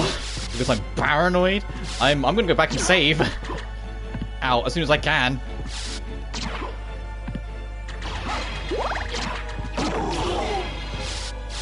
I'm genuinely going to go all the way back to that last save point and save again because I'm paranoid of getting glitched out and I don't want to keep on losing progress. Now I know there's actually a decent chance of it happening. It's like, no, no, no, no, no, no. I need to understand where my luck is and how much time it would start to waste if I, come on, as I let it slide.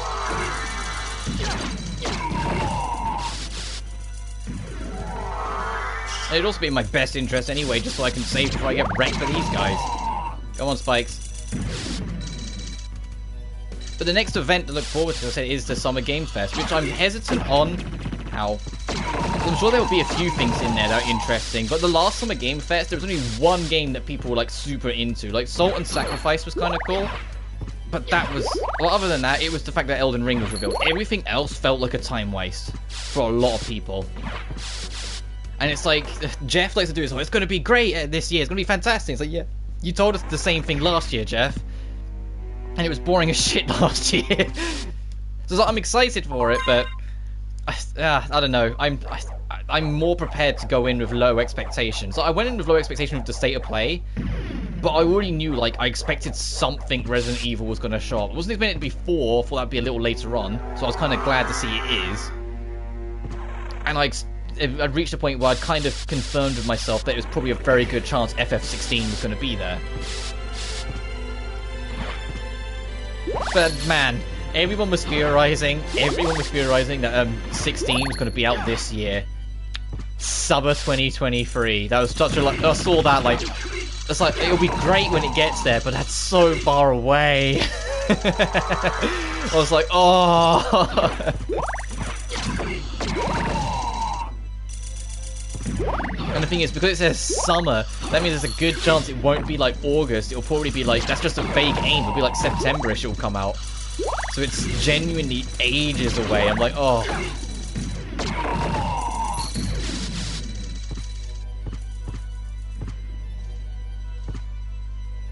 But they're really giving them Forspoken space to do its thing first. And the trailer looks cool. The fucking... Icon v Icon battle. Oh, there's the hammer. So she only does it sometimes. She feels like it. Right, let's get up into the spotlight and then try again to get this squeeze in a soul steal with all these monsters. There we go. I don't think that caught all of them, but that caught a number of the spirit dudes.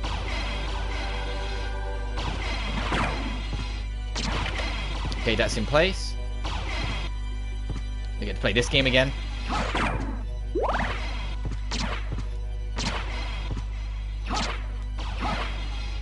And even though I've Let's Played Aria of Sorrow, probably closer to, assuming it ever does happen, a DS Collections release, I'll probably go through it again.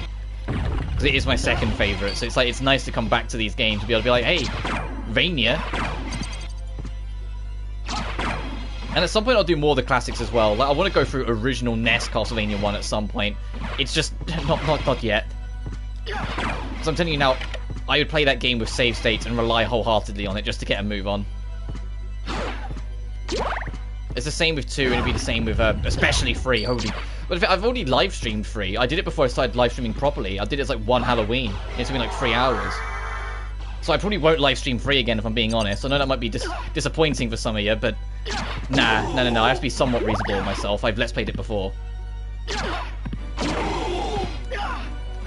Okay, please, Clock Tower. I'll be out of your way soon. Just let me pass. One of them clicked into place. I think it was that one.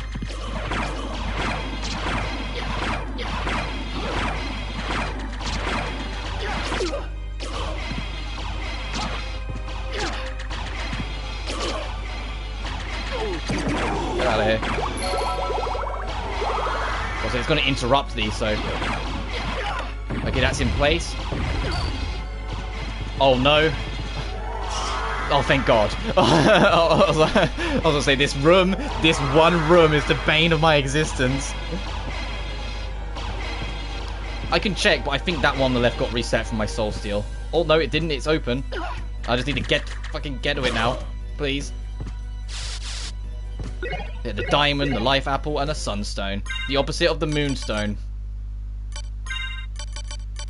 Which is all well and good, but I don't think the sun's gonna rise again anytime soon. But they've got this thing where, depending on what rooms you're in, depends on whether it counts as day and night. I think the entire inverted castle is considered night. So this stone seems a lot more worthless when you think about it. The diamond, however, that sells for a lot in the library. Let's actually... Now we've got that, let's get the fuck out of here so we never have to come back here again. Please. No, let me out. Please, I'm begging you.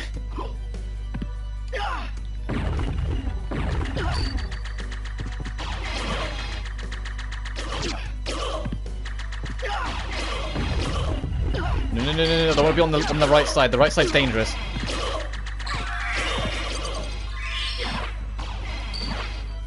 Get out of here. No, I'll keep the holy water for now. This is to outside, right? Yep. So you can ceiling run.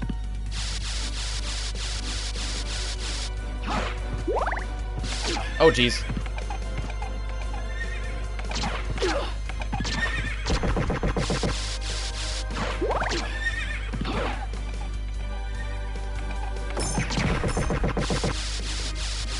The Valhalla Knights, stronger versions of the Valkyrie Knights we fought before. No, I'll keep the holy water. The Dragon Helm, I think that's actually pretty damn good. Yes, it boosts like everything bar int, but the holy casters do that. Yeah, that's...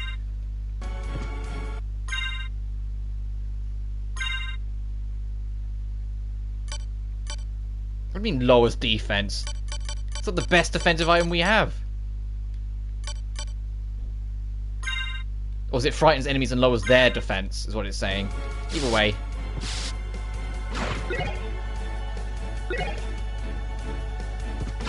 If it's because it's inverted, I'm not going to be able to see like the things in the corner. So yeah, we do a lot more damage, okay. But it's fine, because that's like as far as it goes, I think. So I think we'll just be safe with my cam being there.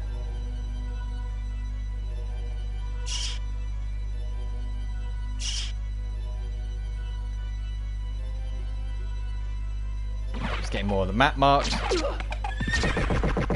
It's an unnecessary habit, but it's a habit I have.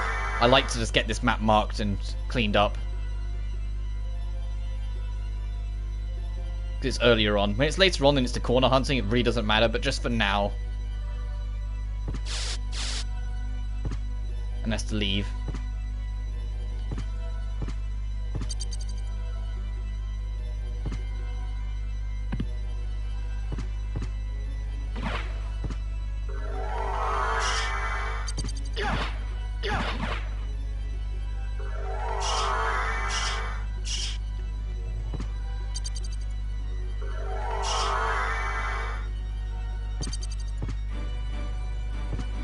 Dun, dun, dun.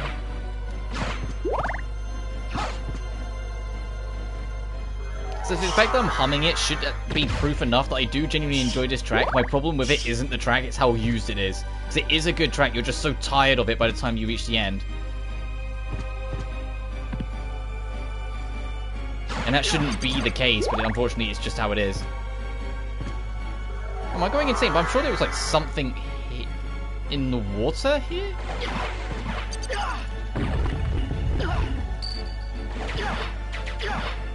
No, I'm thinking of something else, okay. Get me out of here, please.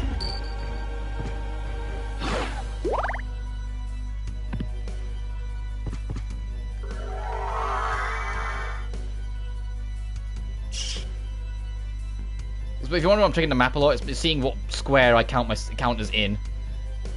Oh, get these, the strength potion, the luminous, and the smarts.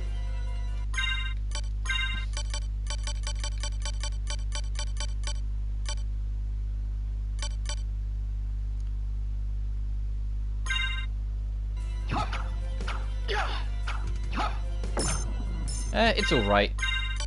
I prefer Sword of Dawn of what we got.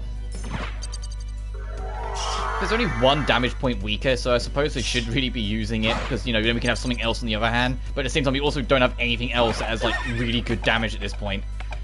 So it's kind of illogical to not use it. But let's get out of here, and then we can say we're done with the clock tower in its entirety, and we never have to come back. Thank God. I can go back to more interesting areas.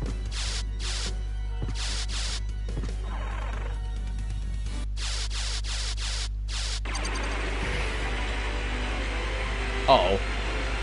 We're just gonna have to work off memory a little here then. Because we can't see it on the map, my face cam blocks it. I think that's it for here anyway, so it's not the end of the world. We just gotta remember there's a save point here of memory if we're ever in the area and need to use it.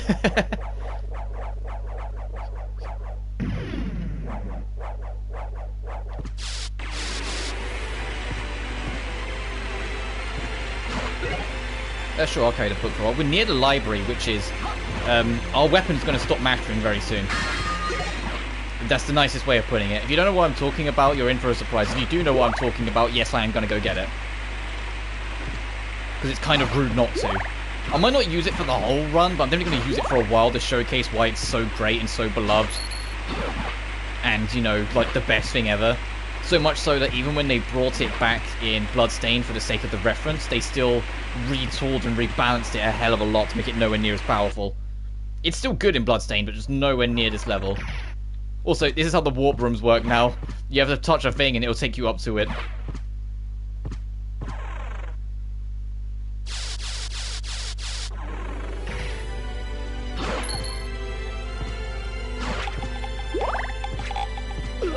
Also, I think the lift is broken because it's upside down. Like, it can't fall down an upside down chain, you know?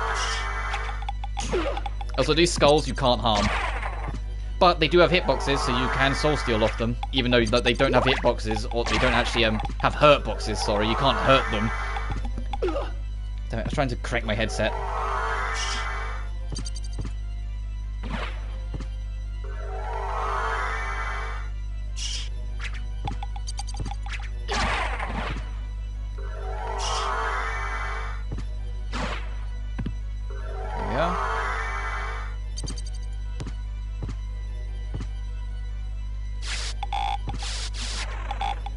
Right, let's go to that library. Let's see if we can get it. Also, my favourite track in the game's now playing. Lost Library.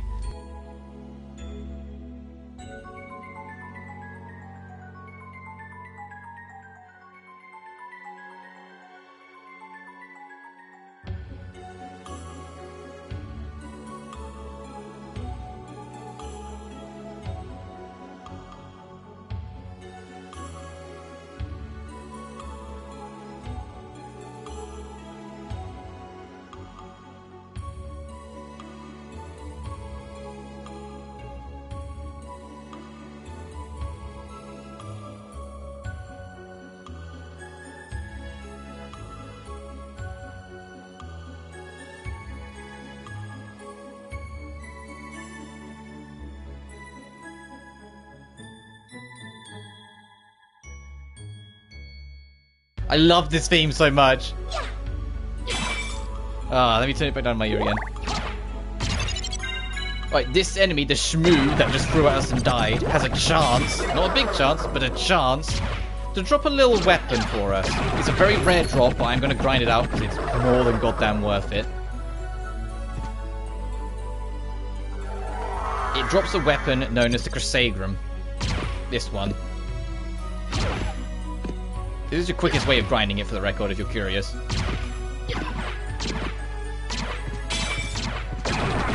I'll clear out this room just to show it off, and then we'll go back to the grind. Okay, it's just that. Ow! Nope. Nope. We're going to get some levels out of this potentially if it takes a while, because it is a very low drop. Like, you can boost your luck a little, but it's not going to make that much of a difference. It's just a low drop, you just have to accept that kind of thing.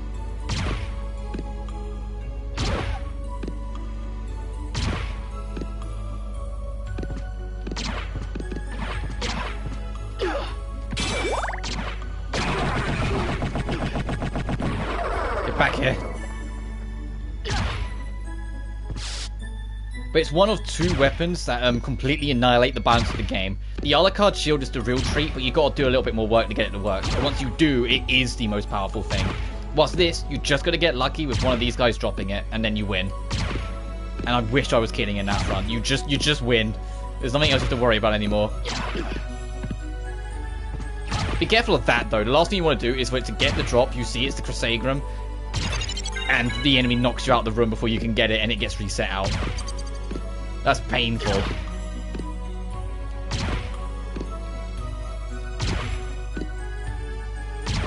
Nope.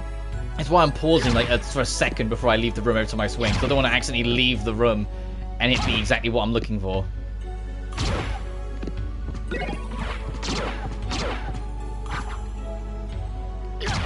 Nope. Nope.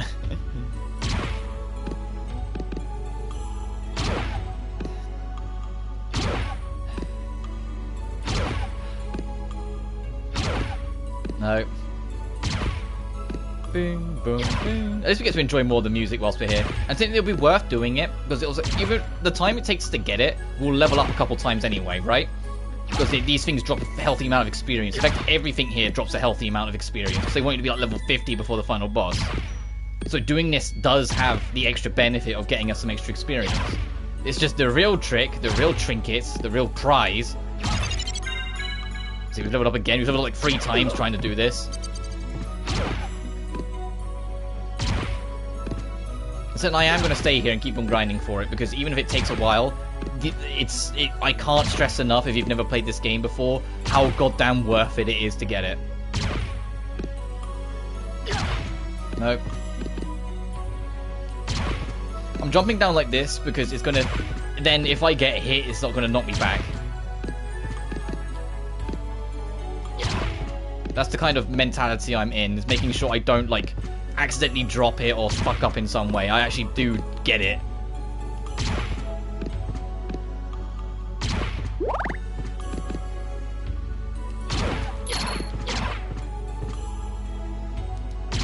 Nope. Because it's a very rare drop. I think it's like 1%. Or something like that. So it's literally a 1 in 100.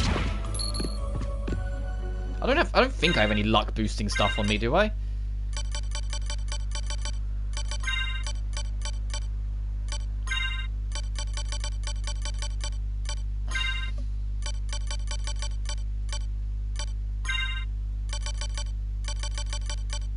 I believe I have one of these though.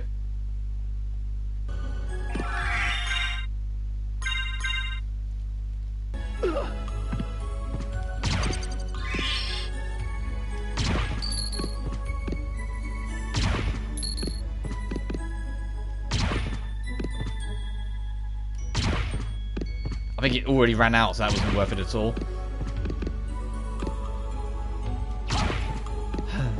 It's like, Ah.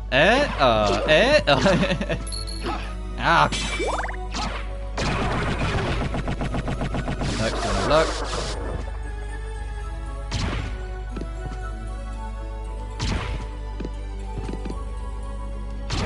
least you like, if you're gonna have to grind somewhere, at least you're grinding in, like I said, what I feel is the best track in the game. It's not super active and aggressive. It's like a really just beautiful, different piece from everything you're used to. It's a good melody, it's good instrumentation. The Smash remix is kind of crazy for it, but great as well.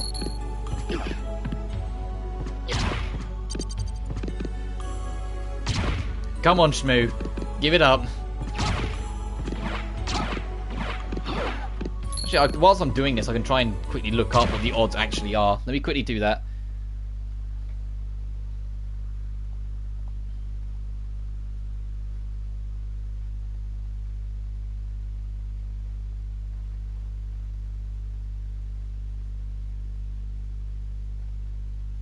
Okay, yeah, the Shmoo drops it. What's the drop rate?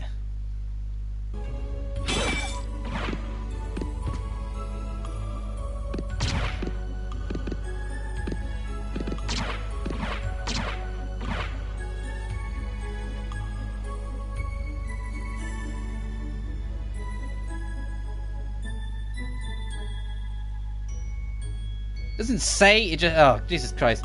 Castlevania Wiki, you let me down. It doesn't say on the wiki, it just says, can be dropped, good luck.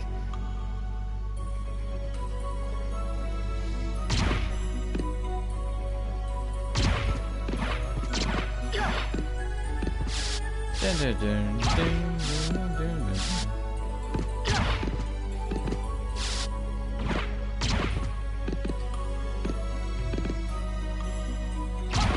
I hope that wasn't it. That looked a lot like it was it. That might have been it. That just dropped through and like clipped out of bounds slightly. I hope not. I'm nervous now. I'm like, uh-oh, I think that might have been. It's just it's an odd, loose drop. You got to try and make the most of it because we don't know how long we're going to be here to do this. It's just I can't stress enough how worth it is to do it, so we're doing it.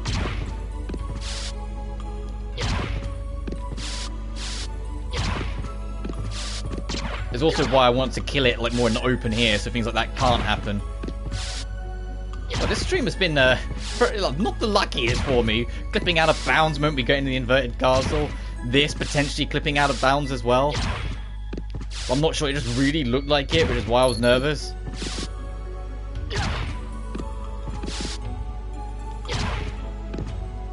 Come on, Shmoo, be a bro. No, you want to be.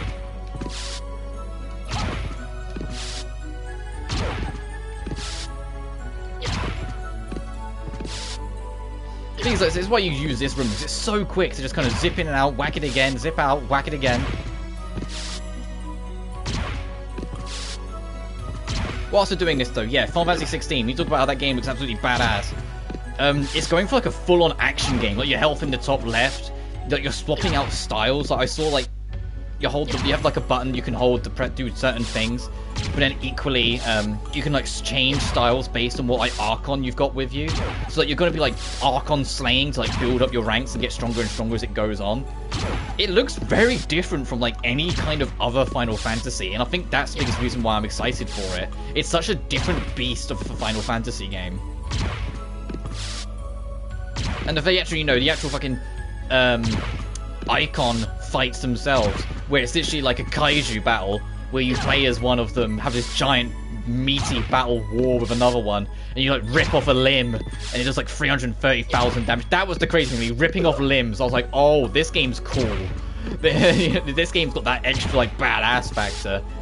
The main theme being like a really like destructive, apocalyptic version of it that has a choir that chants all the summons names. That was like this, like, it was almost like information overload at one point with me when I was looking at it. It's like, this is so extra, but I love it. I was like, this is so much to process, but I'm all for it. And then it was like I said, it was just a little kicker at the end. You see that badass trailer, you see all these crazy effects, you see all the RPG mechanics in work. It's like it's really coming together. It looks, even though the initial trailer for it looks amazing, it looks so much more, just for it to then go, oh, see you next year. It's like,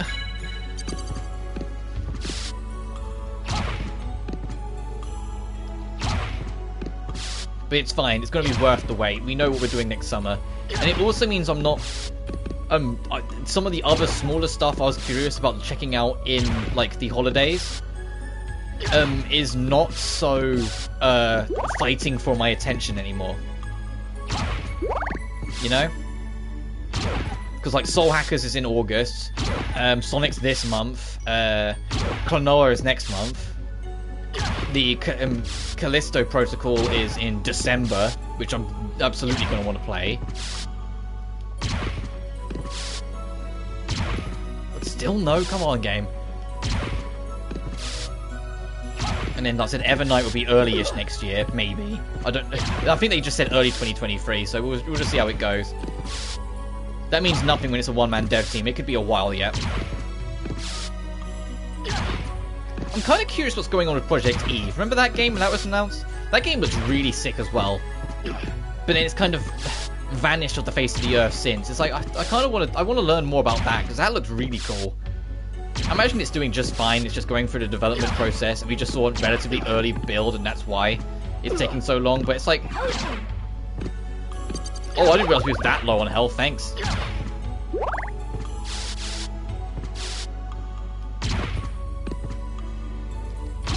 Come on.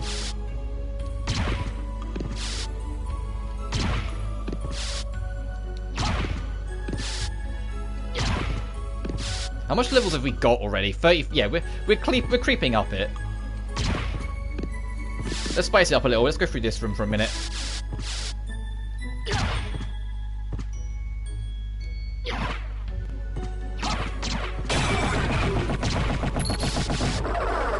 Just to keep our sanity. And this one has 2 smooths, so it's, you know, double the chances, technically.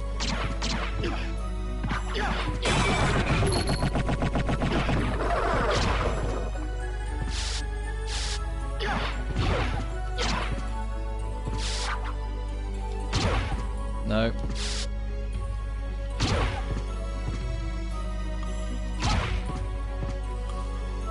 The thing is, what doesn't help is that the odds in this game, it's an older game, are dictated by random number values. And so sometimes you don't get for a while because you're just on a position where the random number value really isn't working out for you. You can do some cheeky shit to manipulate it, but I'm not about to start doing that. I understand streamer's luck. Now I'm streaming, it's like, no, you're not getting it now. I can almost guarantee I would have got it by now if I wasn't streaming. And if I leave, it makes it worthless, so I'm going to stick with it. It makes the time I've spent irrelevant, you know?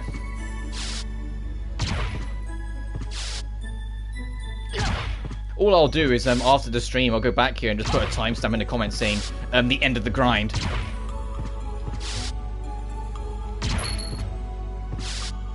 So literally, we're just down here.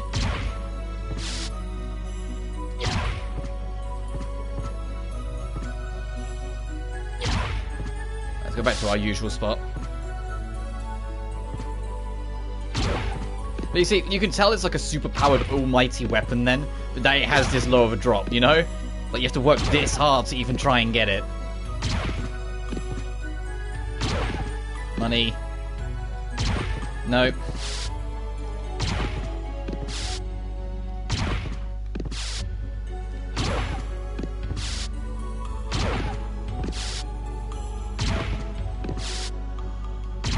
I don't have any more luck potions, so this is what we got.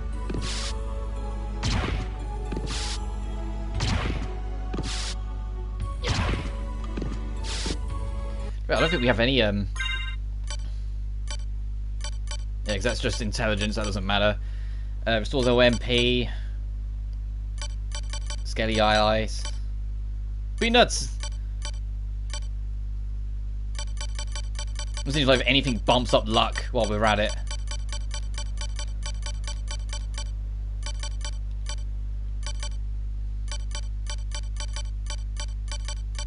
No.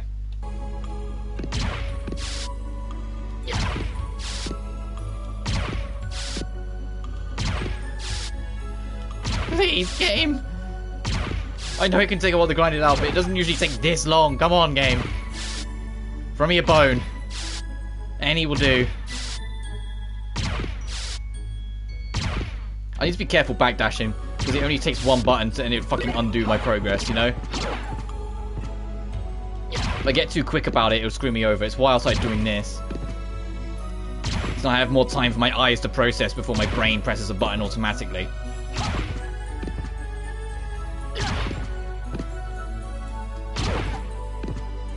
Oh, Jesus Christ.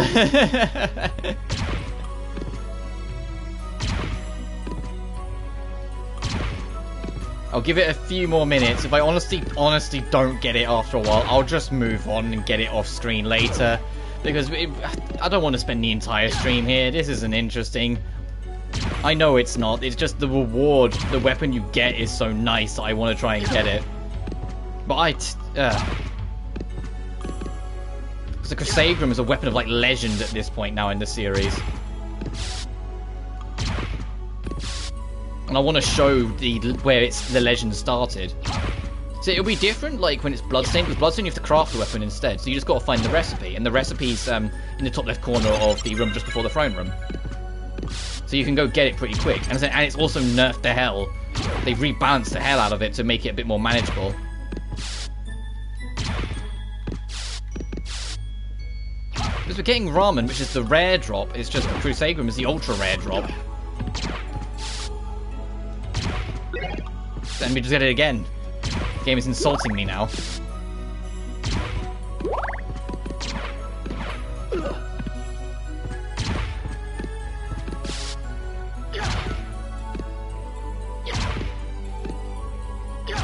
No.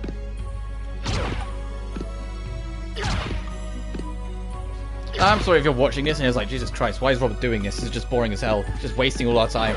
It's... The weapon at the other end is so worth it. Thank you.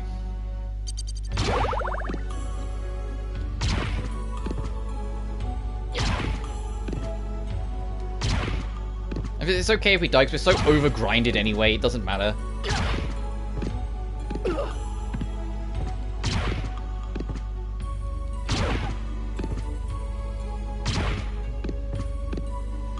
I really think that one that clipped through the floor was the Crusaderum, and it was just really unfortunate positioning and timing, so I got screwed out of it. It might have been at the very edge of the ramen bowl, but there's a part of me that feels like it wasn't.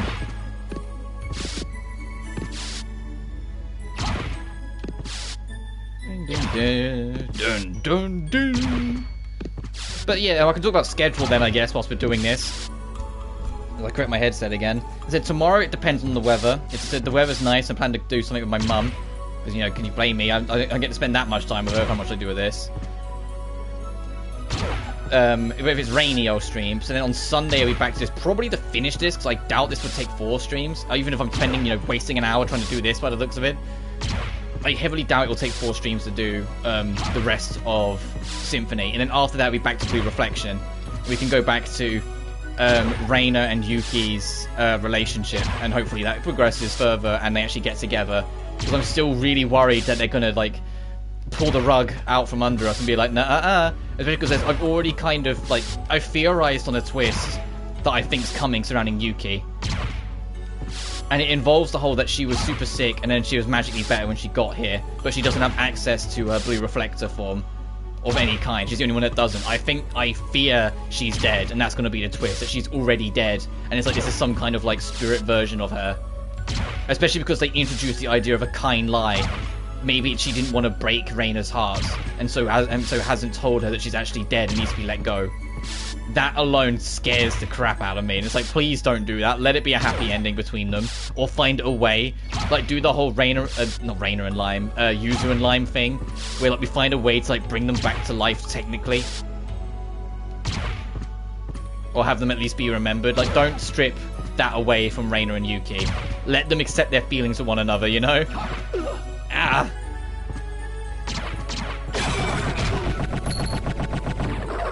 I'm gonna be so pissed if they don't. If they, or upset is probably the better word. I wouldn't be angry because I'm loving the game, but I'll be upset if they don't get a happy ending. Because it's so rare, you know? to have those kind of stories, have that kind of character trait, introduce it as early as they do, and actually have a positive ending. It's like, no, just let things happen, let it play out. I think we're out of potions, so I need to be a little bit more careful.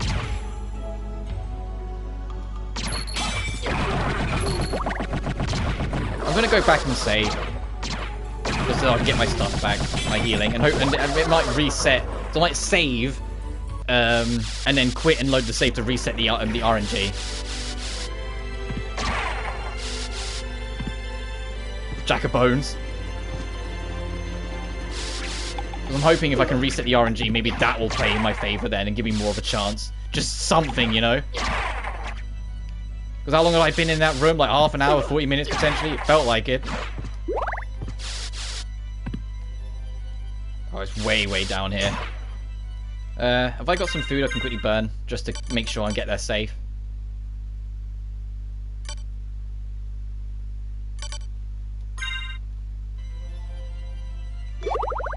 Oh, Jesus. If I'd known it was that bad, I wouldn't have bothered.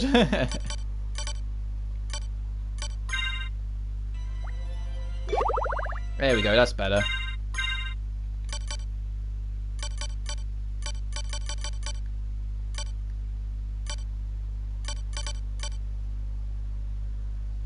Oh god, where is it? Now where's that weapon? Oh, there you are. That's the only thing, that the organization of the menus isn't great. There is an organized button, I'm sure there is. I just can't remember what it is.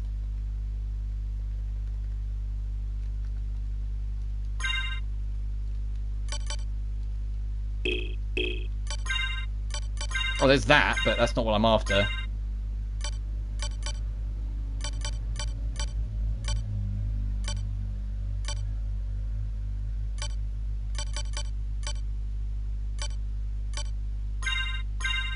Oh god, where did I put it? Where's it ended up?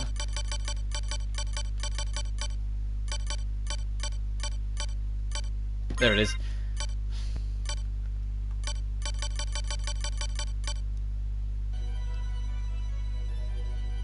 Still further down. Right down here.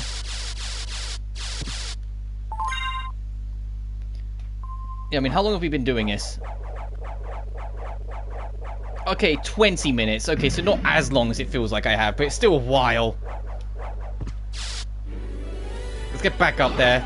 Actually, no, I said I would quit to reset my RNG after I saved.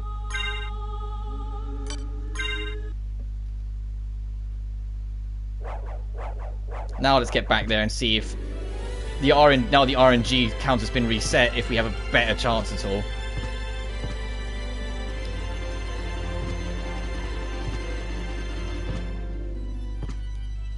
I doubt it, but I've got to hold on to something, you know?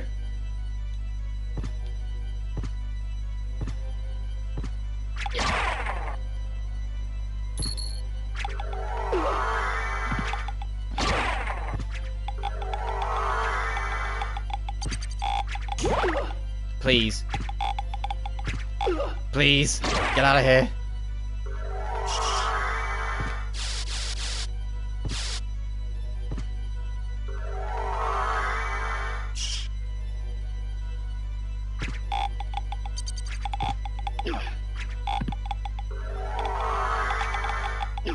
Let me up there, you piece of shit.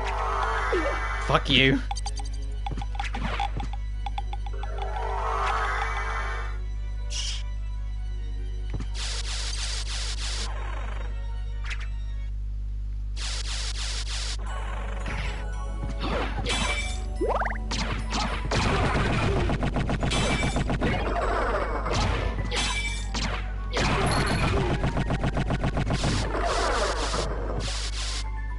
Alright, let's see if I get any goddamn luck this time. No.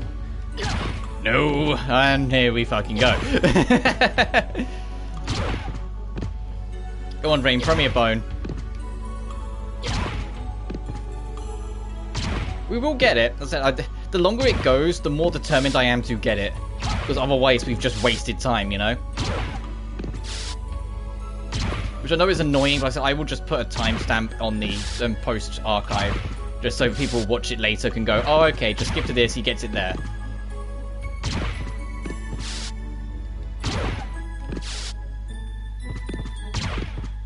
I need to stop swinging at it on the backswing if I miss. Because if it glitches through the wall, and it is actually the Crusader, I think I'll cry at this point.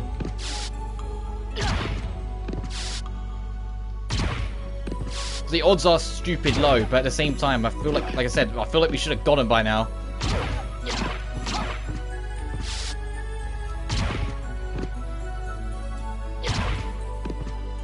Plus side, our Familia's doing alright. Yeah, she's leveled up a hell of a lot. She might even sing for us if we idle. So I can get that trophy.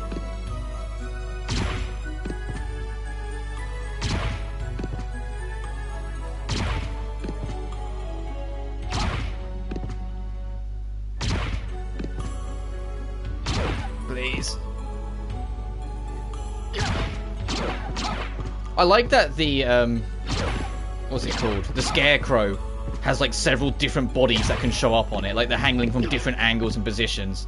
That's cool. There's alternate sprites of the same enemy. Like there's only like 2 or 3, but you know, it's still nice as it now gives me the exact same animation sprite like 8 times in a row.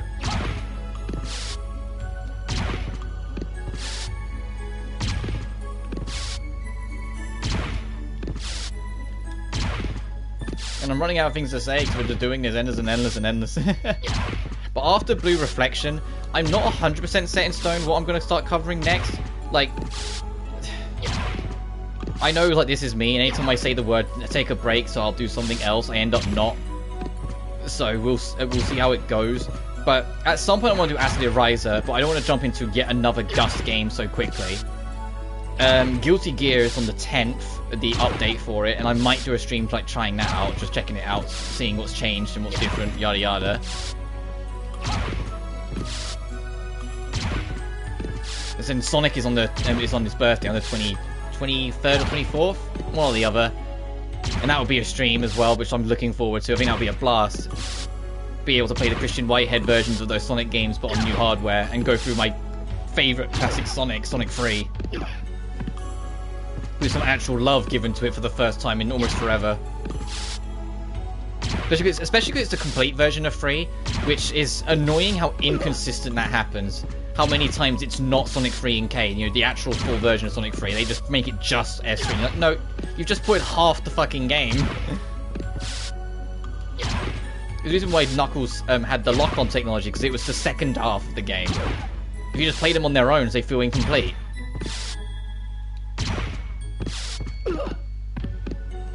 I'm going to give it to half past, so 5 more minutes, and if I don't have it by then, I'm leaving. Because I'm going to spend way too goddamn long here otherwise. I've already spent way too long. And I'll just grind it off screen between streams or something.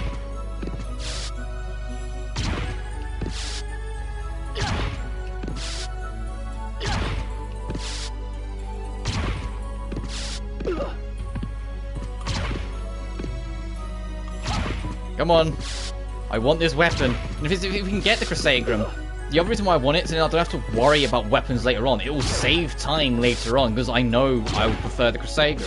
There are some weapons that do better damage per hit, like the Alucard sword, but that's per hit. The Crusader has a higher hit rate than all of that, so it doesn't matter.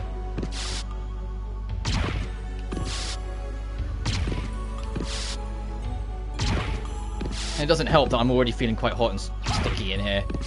So I'm like, it's taking forever. I'm a bit hot and like, ugh. I'm tired because I was up late watching the State of Play last night. Like, it's all stacking on me.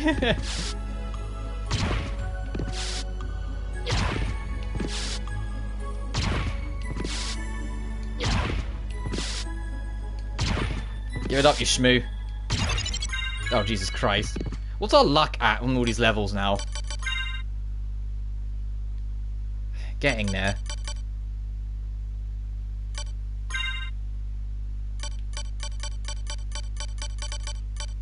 I don't have anything else that boosts luck. I think that doesn't like if you can go grind more luck-based material and get your luck like nearly double what it is, and in which case you get it pretty quick. It's just because I'm trying to do it now, it's fighting against me. So I'll get 3 more minutes, and if I don't get it, I'm leaving, and I'll just say sorry for the long of nothing.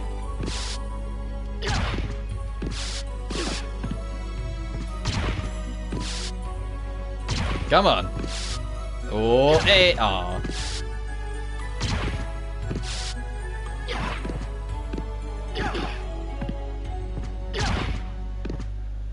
The other side to mix it up a little again.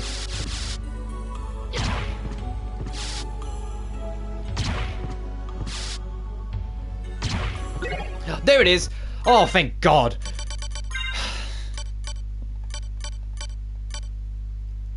Now to just find it in this. Oh, thank God, we finally got the piece of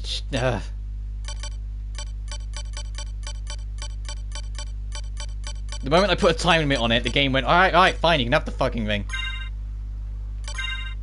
It really doesn't matter what I have on the right hand, so I'm just finding like a decent shield.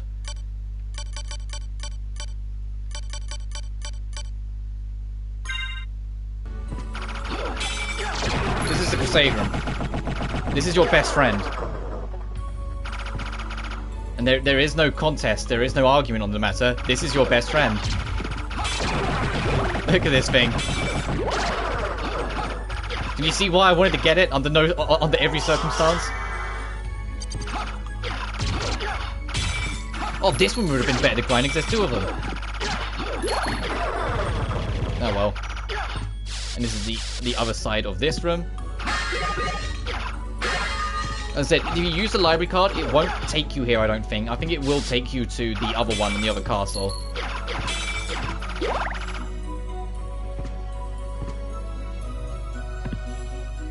Can you see why I wanted it so bad? You see why I was so prepared to spend like half an hour trying to get it?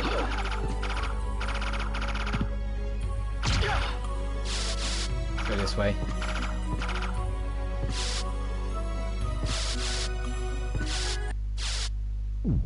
And now it's locked in, so we can't lose it.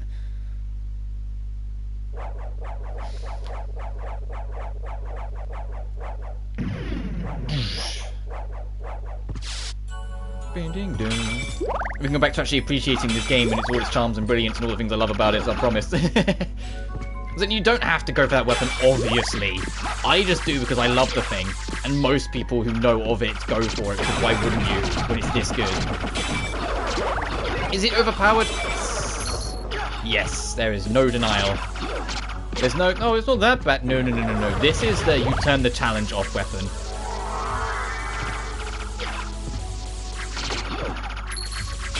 But I'm honestly fine with that. When you get to this point, I feel like you've earned it. Because there's so much you have to do and so many little things you have to check. Like getting the true ending route to even get to this part. If you want to get something pretty goddamn powerful for your trouble, fucking get it, you know? Be careful with the Tin Men, though. They will kill you quick. They hit hard and they have pretty high defense, usually. So obviously the Crusader doesn't give a shit, but you know they have high defense usually. I'll take the stopwatch for a while.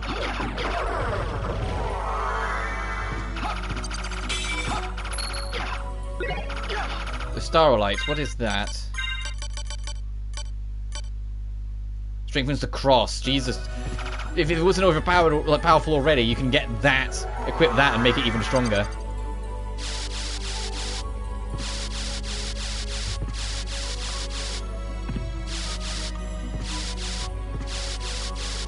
But we need to go down along one more.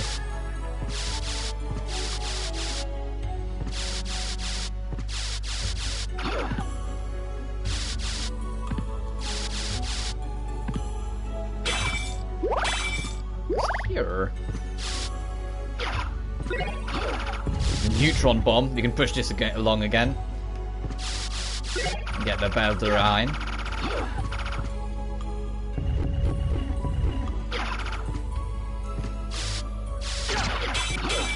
Yeah, excuse me, you folks. You're not a friend anymore. Just get out of my way.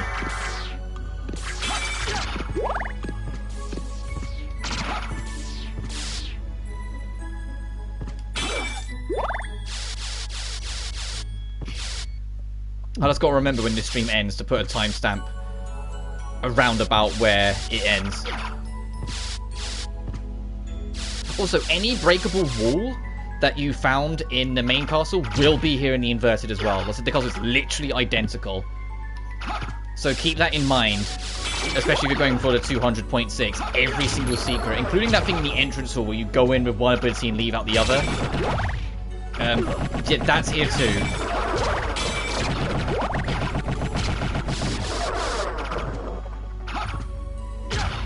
I'm going to be kind of pissed if I get another Crusader at any point. If I kill any of these and they drop a Crusader, I'll be like, oh wow, gee, thanks, game. I kind of don't want it to, because then I feel more, like, justified in my poor luck. Like, if it does happen, I'll be like, oh, okay, thanks. God, I need to... If I had the dash.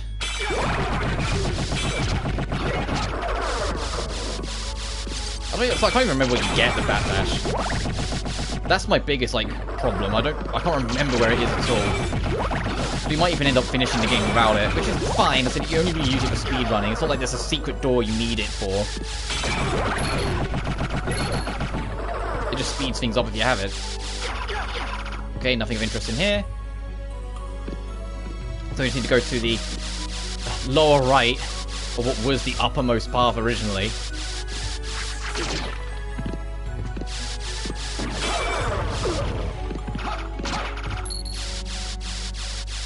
It's like way over here.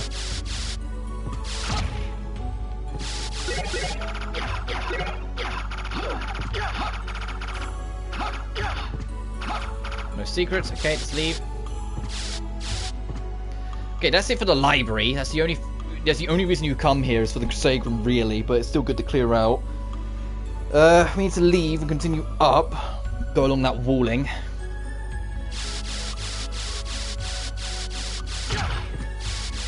Because my target is going to be not to get to the, like, what was the underground Colosseum, but now is the, you know, the highest point of the map. It's not to aim for that yet, but it is to go in that general direction and break off when we need to.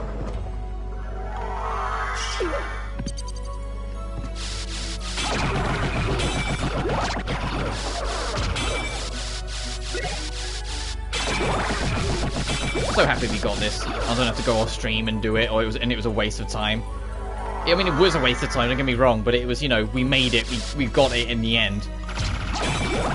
I admit that I wasted way too much time. I should have just given up and come back for it off screen.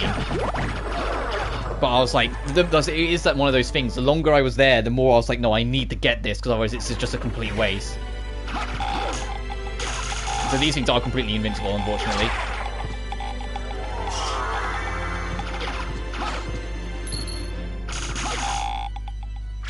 Get out of there.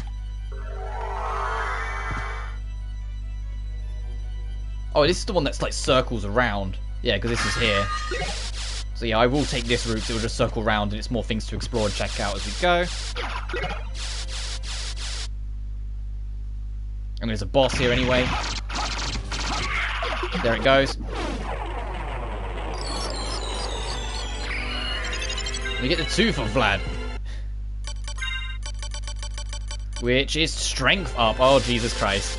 Oh, Jesus Christ. So we needed to do that anyway. That was a mandatory boss.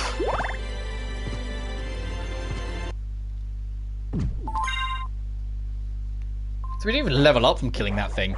I'll say that's because of the grind, but still.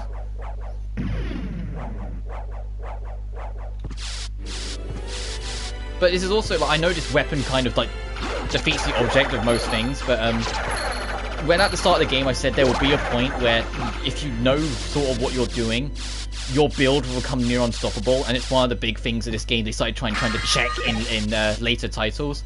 This is kind of what I meant. You get the Crusader, you get a decent shield, you get the a la carte sets, you're set for life. Nothing's stopping you in this game. Okay, that's the... I want to go up here first. Because that's the room where you stood on the thing and it would warp you through. No, it's not. That's the actual to the different area. This is the one I was thinking of. Oh, the dick lasers. These guys are dick lasers. Look. Look at that thing. Oh!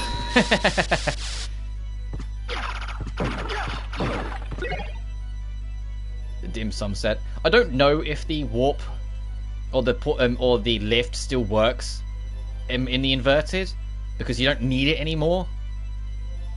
It might do. I'll stand it for a second just to see if it does.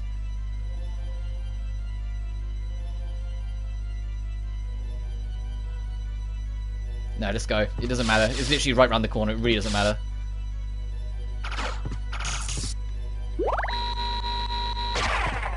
As much as I laugh, be careful with the dick lasers. It does insane damage to you if it hits. Another hammer.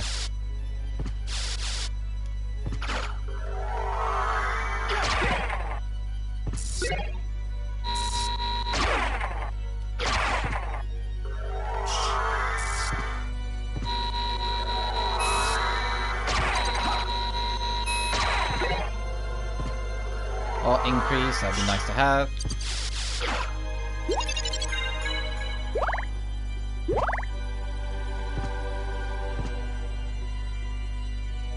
Game, please. There we go.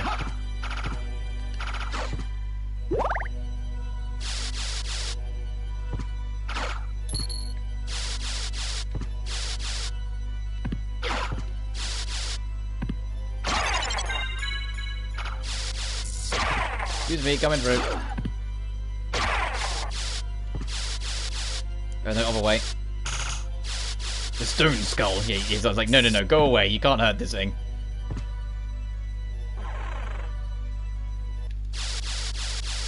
I think there's another area that just plays Final Dakota. It's like, do you get what I mean?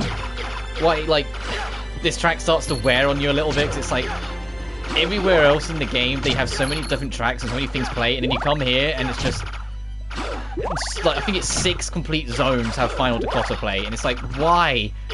You couldn't have just played. I'd rather them just replay tracks from the first half instead of it being Final Dakota everywhere.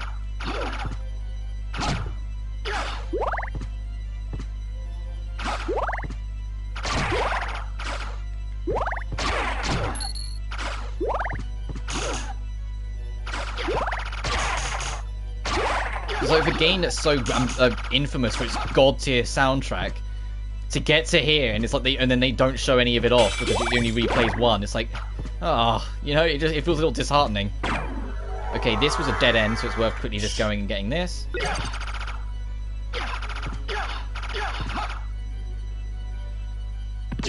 Ow, that hurts so much.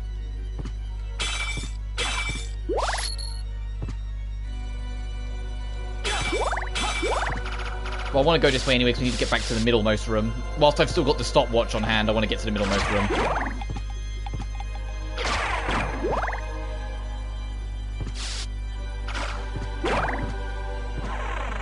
Yeah, thanks. I'm good with the boot on the key. Meal ticket. Okay, that's it. Let's leave.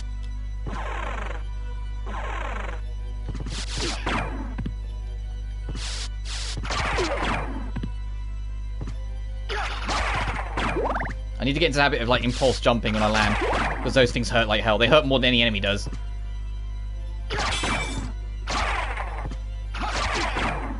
Almost any enemy, though. The laser dudes will destroy me.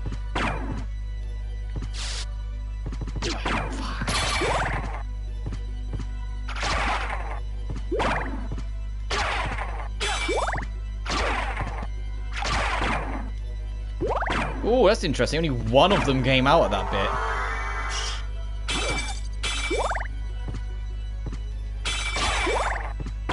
No, I don't want that. I want the clock. Be careful of these fucks. These guys are stupendously dangerous. They do idiotic damage, and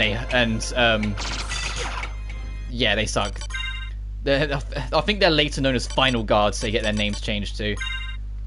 But just be insanely careful. If they hit you at this point, they will hurt because they're literally guarding the door to the final boss.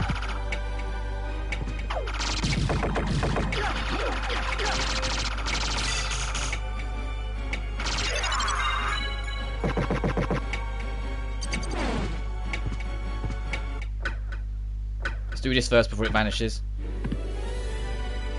Actually, no, that's the other route, isn't it? Let's do this.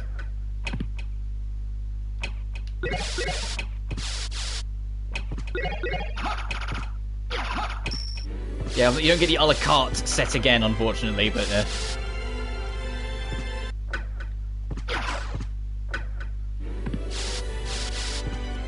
because this is this, I just want to make sure it's unlocked from the other side, so we don't have trouble. No, didn't want to fucking do that. I wanted to turn around so I could backdash away. And we'll come back and go down that middle path.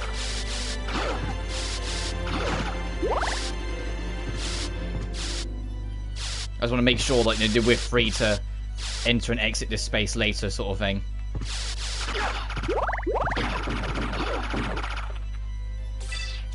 Oh god, this enemy's a threat. If you let it. That meteorite hurts like hell if you let it hit you. Because that's the thing, we're kind of going almost glass cannon mode right now.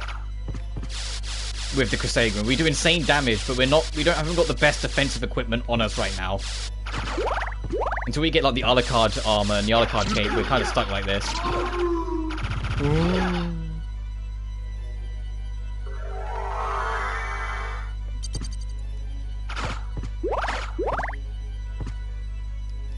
Is this the shortcut path I was thinking of?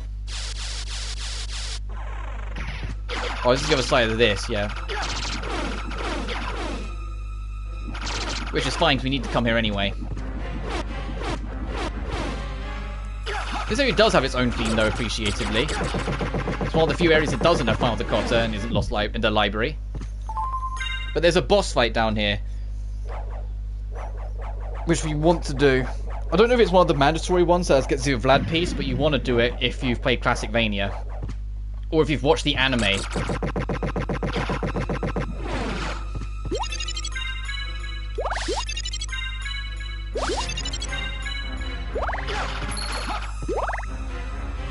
Speaking of, we're a week short of a Netflix Geek Week. I expect it to show up. I genuinely do. I think it's a good chance it will, the new whatever new show, Vania show they're working on, the Rondo of Blood one, it is likely to show. And the reason why is because the Deet brothers, Samuel Deet and Adam Deet, have been talking about how you want to be watching it, and they're the ones that make it. And they're the ones that direct it, even. They don't make it themselves, obviously. They have a team.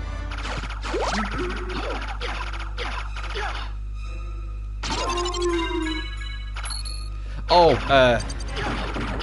right, yeah, before I forget, I need to get this on the upside down as well. The Fury Plate.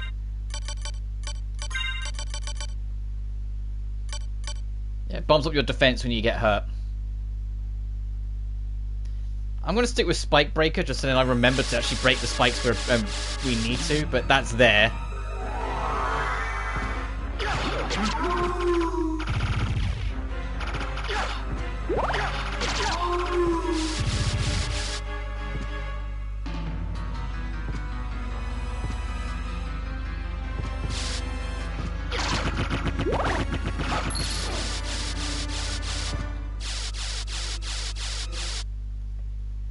Here it is.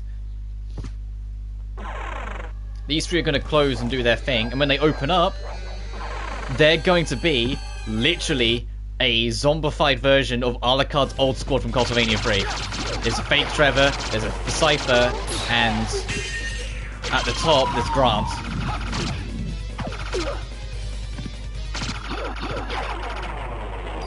So if you watch the anime, you might be like, who's Grant? Grant is in the original team, they just removed him from the anime. But yeah, Trevor and Cypher are there. And I was, you don't have to fight that boss, but I just thought that was always like, it's cool that it's there, you know? But to have that reference, to have that like blast from the past. Like if you played Castlevania 3, at the time that's how it was, if you played Vania 3, you got what it was referencing.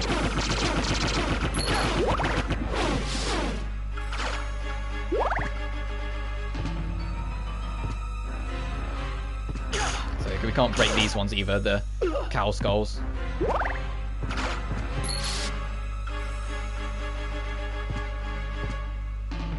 Ow! Okay, of course you're right there. Okay, and that's to leave the area.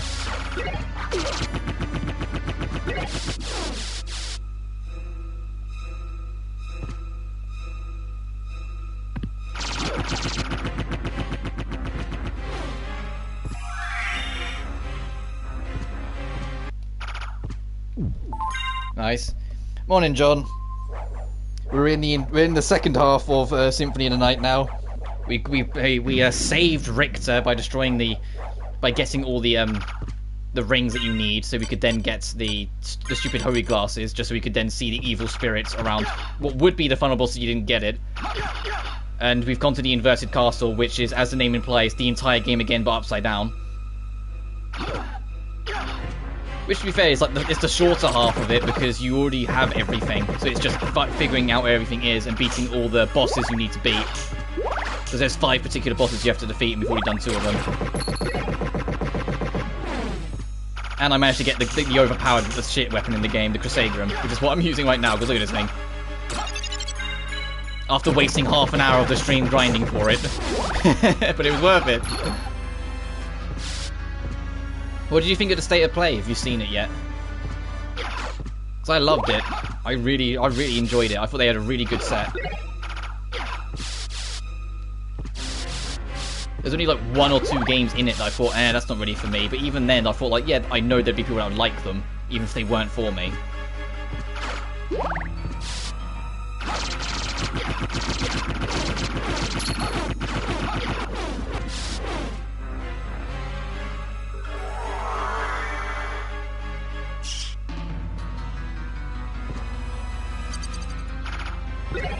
The Gram. Okay, the Gram's actually pretty helpful. A lot of these swords, like, I haven't used most of these like second half swords in years because I just go straight for the Crusaderum.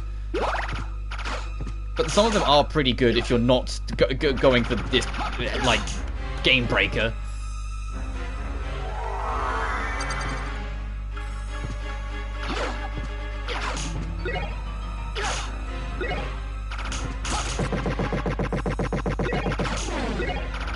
Oh no, give me the holy water. Ow.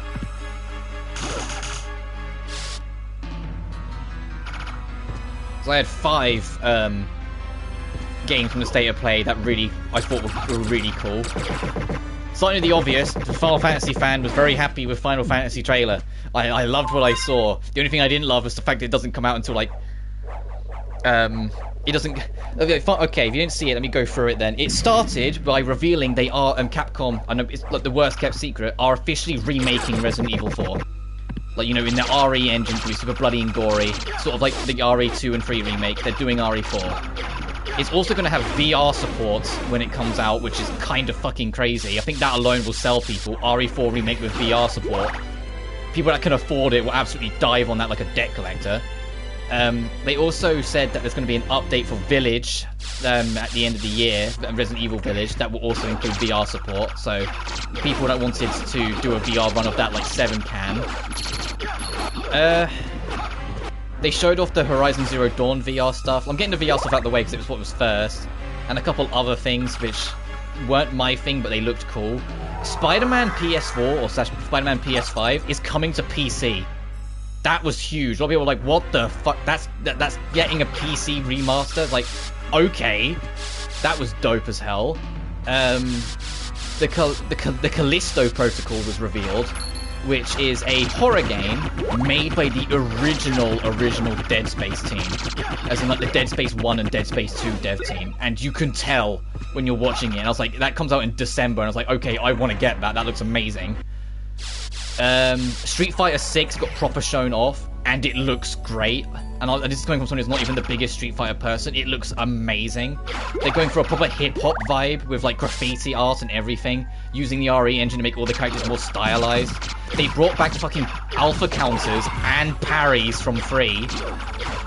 So, you know, the absolute, like, the insanity of Evo is about to get a second wind again because, you know, the gods of the mechanics are coming back in 6. They've reworked it though. They've made it that you basically have like not a stamina bar, but effectively a stamina bar. You have a drive bar, and certain actions will lower the drive. Like a get out of jail free card if you're getting like corner pressured, spends drive. The ability to be able to dash cancel out of absolutely everything in the game will spend a drive. So you can do absolutely bonkers shit if you've got the drive to spend, and it regenerates automatically on its own.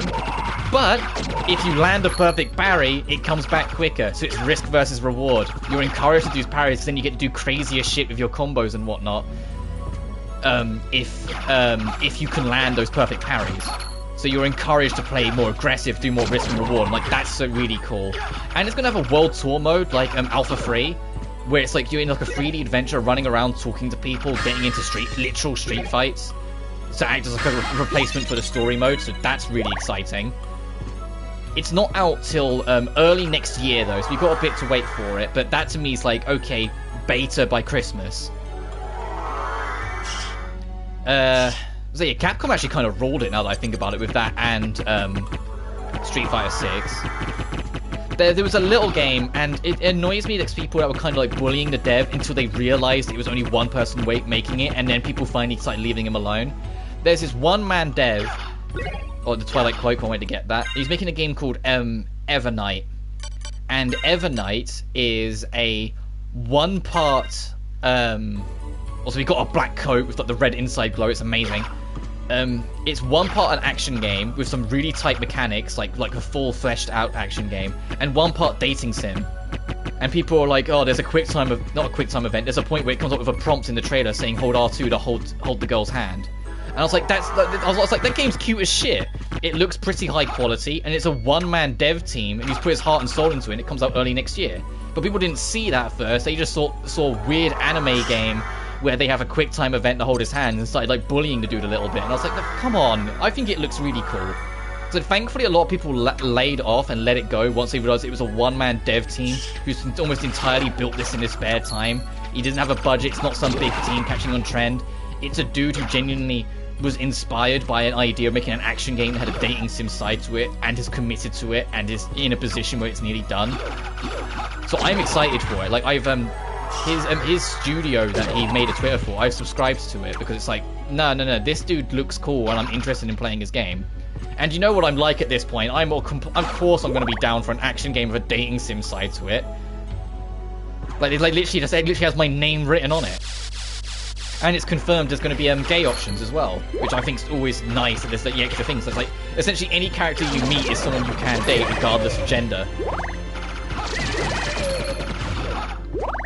And then, of course, like I said, there were other announcements. Like, I know I'm kind of ignoring some of them. There were other big announcements. It's just some of them like weren't my thing. Like, there was this like a story-driven game about an artist that's coming around. And it's like, that looks alright, but it's not my thing.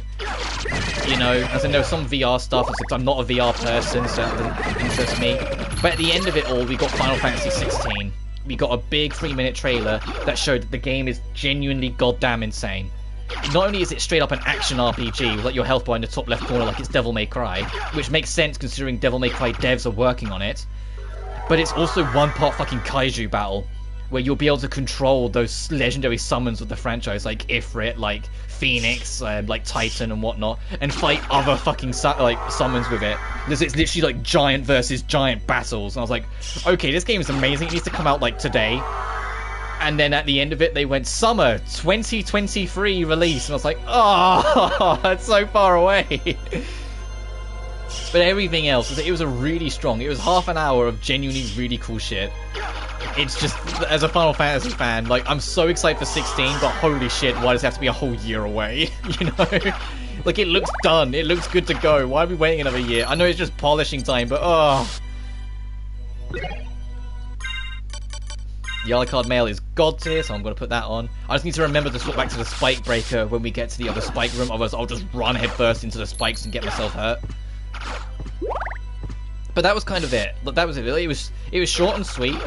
There was only one instance where they did the whole, a developer comes on and talks a bit too much, and even then that was kind of brief. You know, the Sony's usual thing where they have an announcement and then someone comes in and talks about it for 10 minutes so you don't give a shit anymore. It was after the Horizon VR thing. They had someone come on and talk about it, but it was very brief. It was like 2 minutes. So for me, I loved it. I thought it was really good. It was on ridiculously late for UK time. It was 11 PM when it started, and it was like half midnight before I went to bed, so I was rewatching trailers and analysing things. The only other thing that's kind of... like, I get why it's like... this Capcom are doing it, because the commentators in like professional events are like part of the reason why people love Street Fighter's like professional tournaments.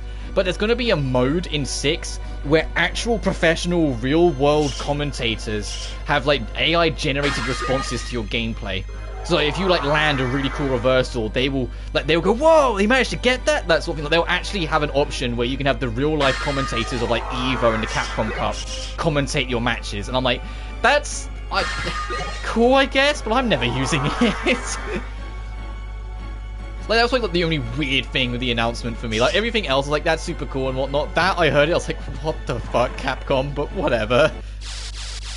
And the new character looks cool. They have a drunken fighter. Like, a dude, like, in between swings, drinks. And because of, like, you can cancel anything into anything as long as you've got the drive for it. Some of the things they show off in the gameplay is like, yeah, the sky's the limit of what you can do. There are some people theorizing that it might be a 2v2, because there's a point in the trailer where Chun-Li and Ryu were standing next to each other, and opposite them was Luke and the other newcomer, I forget his name. I think his name's Jamie, the other newcomer they showcased. And so people were like, oh, maybe it's going to be 2v2, but no, nothing else in the trailer suggested 2v2. It was just that bit having the characters stand next to each other. I took it more as showcasing more characters.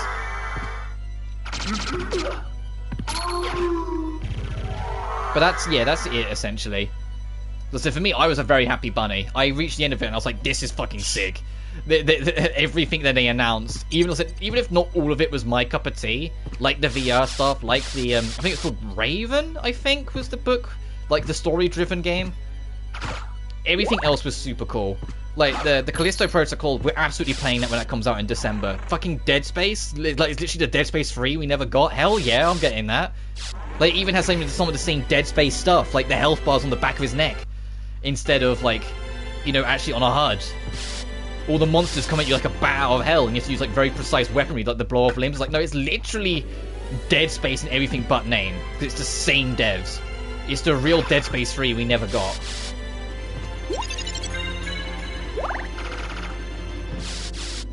And now we wait, because we have to wait another week before Summer Games.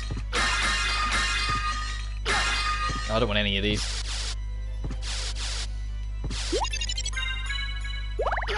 And like things like, there's some things that I know will be fine with Summer Games, because Call of Duty has announced they're going to showcase their game on the 8th. So for me, that's like, okay, they're not going to waste our time at the Summer Games Fest for 20 minutes that they usually do. They're separate. So if you're not interested in Call of Duty that much, or if you are interested, it's right there, but if you're not, don't worry about it, that kind of idea. Like, you've got it covered because it's a separate day for it.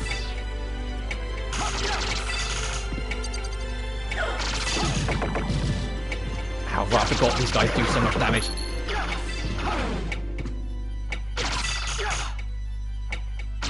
I am curious about how they're going to handle RE4 Remake, though. I know, like, we've seen from the trailer, they are making it a lot more serious and more grounded to make it more reflective of the other remakes, like 2 and 3 more in particular. And that's fine, but at the same time, part of the reason 4 is so beloved is because of the campiness of it. And it's like, I really, really hope they don't get rid of all of it and make it all super serious. Well, I get they're going to make it more serious as a whole, and that'll be fine. But, like, don't get rid of all the campiness. Like, I'm begging you, Capcom, please. Because I really think that you would have lost some of why it was so beloved if they do that. Like, it wasn't just that it was a great third-person adventure game with a really interesting and charming story. No, it was the writing. That it had some of the most charming writing in a game ever. It's like, yeah, I will have my right hand go off to get you. Your right hand comes off? It's like, fucking Leon, shut up.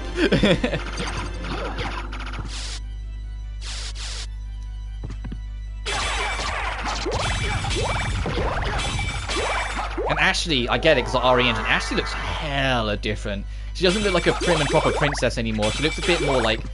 Not that she can, like, take care of herself so much, but she looks a bit more... Like, she might be able to do at least something to defend herself a little bit more. I'm curious how the Ashley sections will actually be handled. And ultimately, they didn't showcase if any of Leon's physical skills are coming back. Like, if you're going to be able to suplex enemies or, like, kick their head in if they're stunned, sort of thing. He does have the iconic bomber jacket, though, which is appreciated. I hope he keeps it for a little longer than he does in the original game. Because he gets rid of that shit almost instantly in the original. And it's like, nah, come on. It's such a cool design. No one cosplays Leon without the jacket, you know? Like, no one does, because the jacket's so iconic, so it's the fact that he got rid of it so early is so crazy.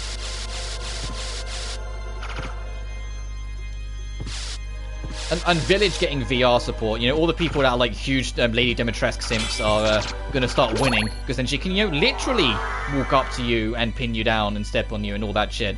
You know? What more do you want?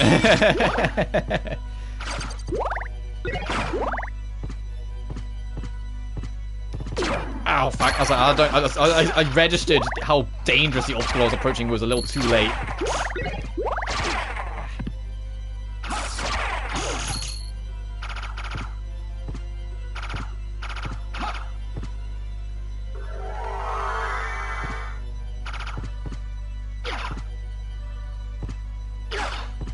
And Evernight, that game that's a one dev, the story behind that game's development is kind of crazy.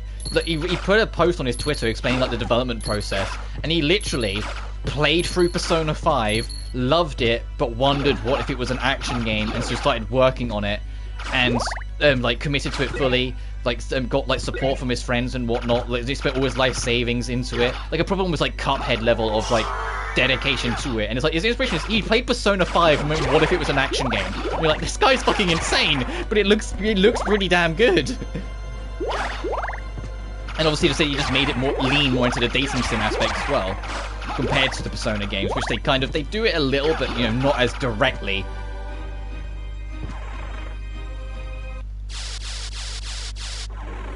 I know I'm kind of like going a little free with how I travel around. Like I'm very directionless, but I always do this when it comes to the inverted castle. I just go through it and then later on go and pick up the pieces.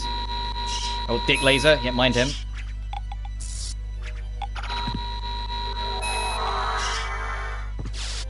Yeah, I remember there being something in here, the talisman, which is good for magic builds.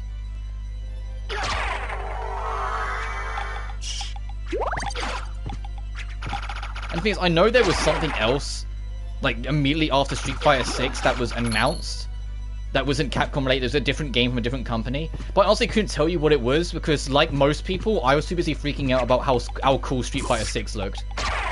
And so it's like, the next two games, everyone just kind of didn't notice, because they were too busy freaking out about the really cool shit they just saw. Which is like, no offense to those guys, it's not their fault. When they put that in, they couldn't have known, you know, where their game was going to be slotted in the timetable, that they were going to be so shafted like that, you know?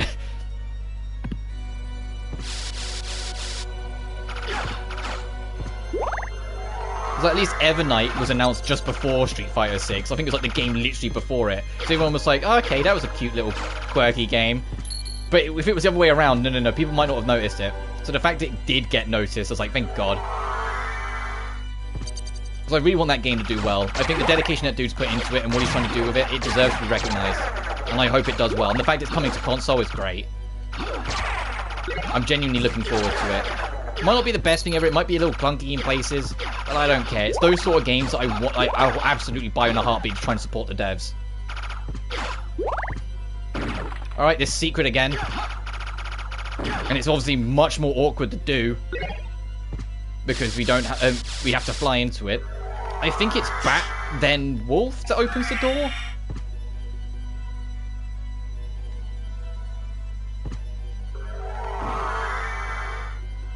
Yes, it did. Okay. The Zeron, the Opal, and the Barrel Circuit. What's the Barrel Circuit do when it's at home?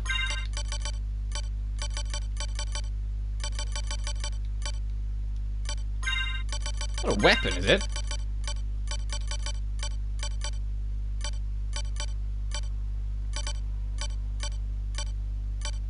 Oh, we've got so many goddamn weapons now. And 8 library cards, Jesus. I am extra dedicated to the library. As I'll put that on, it's a better shield.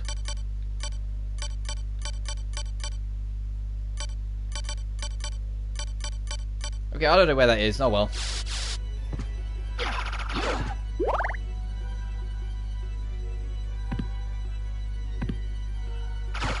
But once we get to the entrance, then we can start making our battle plan. That's my kind of thing. I'll go from the entrance and then from there figure out everything else.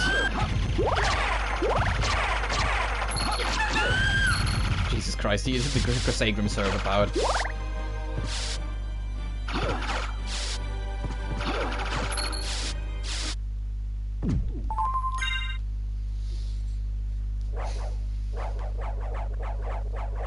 And the biggest surprise to me with Street Fighter 6, actually talking about it, is afterwards, like on the actual like Capcom official YouTube channel, the trailer went up.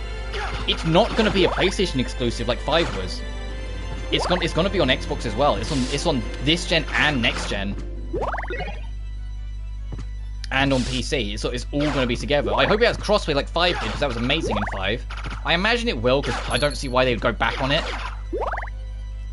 And I have every faith that the netcode would be good, because as much as no one played it, because, you know, the game lacked characters and content, Marvel vs. Capcom Infinite had phenomenal netcode. They learned from Street Fighter 5's mistakes. Infinite had amazing netcode, so I have every faith 6's netcode would be god tier as well. And it looks so natural on the new, the RE engine. But I wasn't expecting it to look so like it belongs, like Street Fighter should have always been on this engine kind of thing.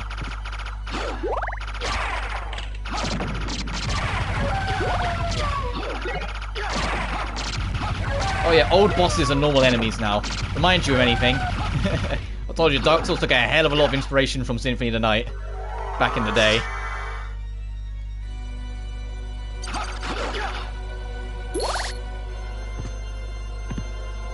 Another magic hammer. You only ever need one. I don't know why the game gives you like 5 in this game.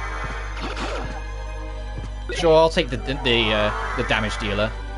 But now we're at the entrance, we can start plotting where we want to go. I want to get to the underground first, with the waterfall room and everything, and then go to the super underground, where all the extras are, and where we use the spike breaker and whatnot. Clear all that out first. I think if we clear all that out, then we can start doing the pixel checking for the last details in the next stream, which, depending on the weather, might not be tomorrow. If the weather's nice, I plan to go out with my mum for a bit. I haven't really had any, like, me and her time in a while, so I think it'd be nice to do. If the weather's shit, then obviously we won't, and so I won't have anything to do, so I'll stream again. But if the weather's nice, which, to be fair, it has been, it's been very warm recently, and it'd be just our luck the weather turns to one day we plan to go do something.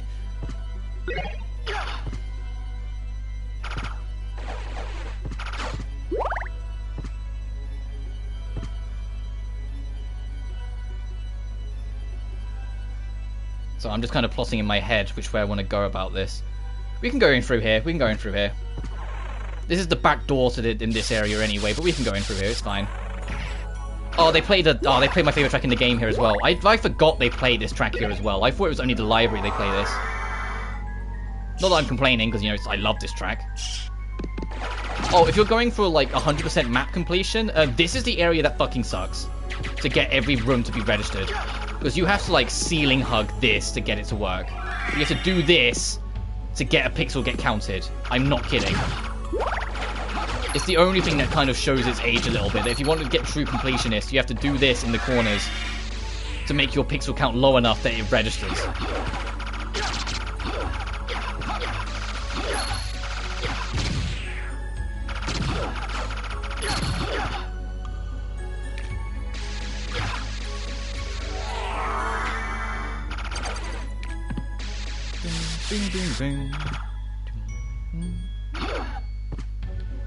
So I'm not first because the only thing it changes is flavor text at the end of the game, your endings.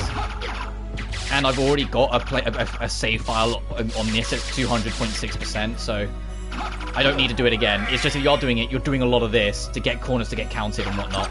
It's really annoying. Is this the Alucard shield? Yes. The actual Alucard, not the Alucard shield. And if you mix it with the shield rod, I think it's the shield rod. Let me put you here so I remember you're at the bottom of the list.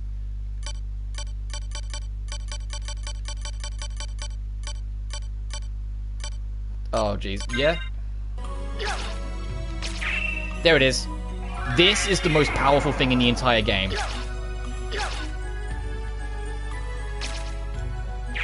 This. Because it uses every single special tied to a shield at the same time. So that boosts all your stats tremendously. It makes you temporarily invincible. It screen nukes. And you regenerate health. Like, that alone, the Alucard shield is the most overpowered shit in the game. It is fucking absurd what the Alucard shield does. And it's like, I know I'm already using the overpowered shit, so I'm in no room to criticize. But I'm not going to use it, because it genuinely turns off the difficulty. You know? Like, it's like, I know the Castlevania makes it super easy because we just have become a walking hitbox. But there's a difference between that and you're invincible and screen nuking and regenerating health. You know, like, there's a very different kettle of fish with the Alucard shield. But that is the most overpowered combination in the game, the most overpowered thing in the game. If you know it's there, you enjoy life. Enjoy victory, because you've got it. No one can take that from you. You've just got it. You've won.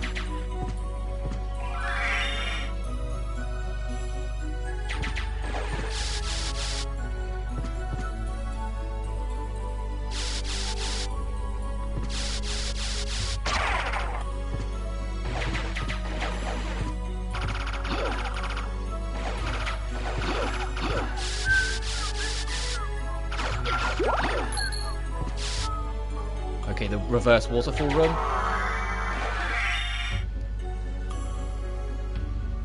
Which is annoying to get to that secret room because, you know, the bat deactivates.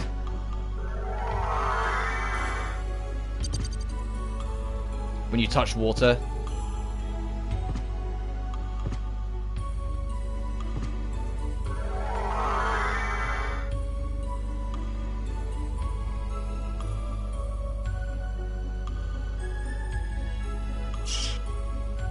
Damn it.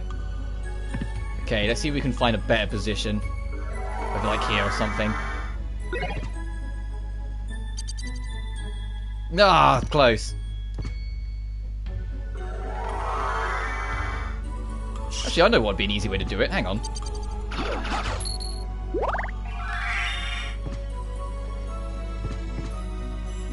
Okay, it helps if I jump, game. No, no, no, no, no, no, no, no. Fuck me. I want to get in that secret room, and you can't take it from me, game. It's just you have to be so goddamn awkward. Can I miss through the water, actually? That might help. You know, the ability I always forget about because it's useless everywhere else. If I can miss through the water, we're fine. No. I didn't want to do that either. Oh, well.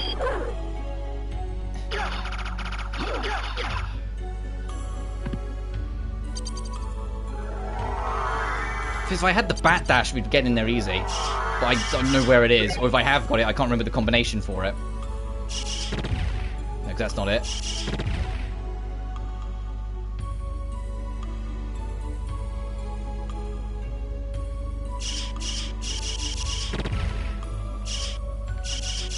But it's not like the Soul Steal command, I don't think. No. Actually, jump, Alucard, please. There we go, Jesus Christ. And for what? A katana I'm not going to use. It's back down there. I'll say, the Osafana katana is pretty good. It's just, you know, why would I bother with the Crusagram in hand?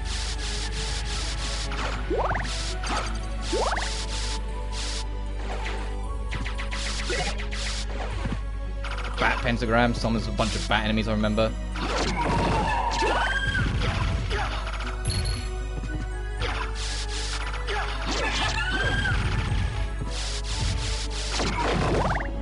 So I don't think we have to drown the boys again, so we can leave them alone and keep them going the way we are. Oh, hang on, is that... That's to the deep underground, isn't it? I'm trying to remember from the other map. Yes, it is. Okay, let's do the deep underground now because it's all it's all dead ends. So we get it done. We don't have to come back. Oh, and it plays the original music for it. And also, Gaibons and the other one, I always forget their names, are here naturally. You know, old bosses become normal enemies. Again. Ow. I want the cross.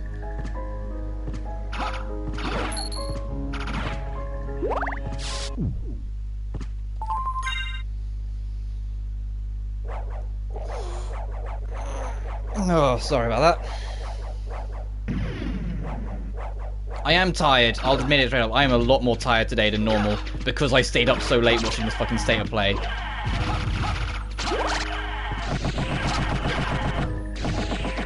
And then stayed up even later rewatching it. The Sloggers, that's what they're called. Sloggers and Gaibon.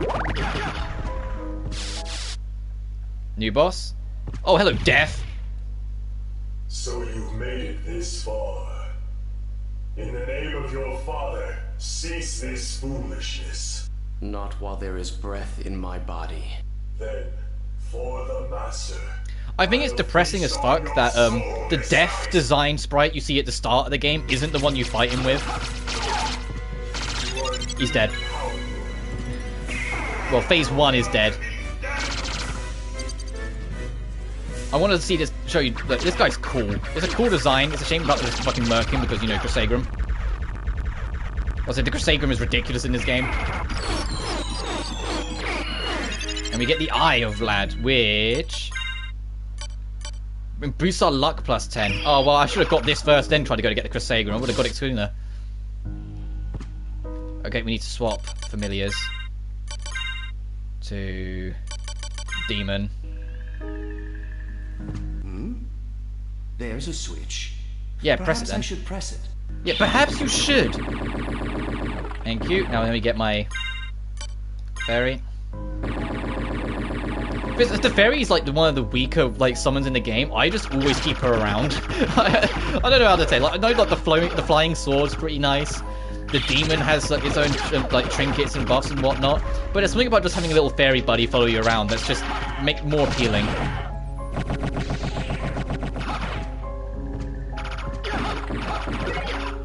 Green tea, another Parasite, and another life apple. That's kind of nice.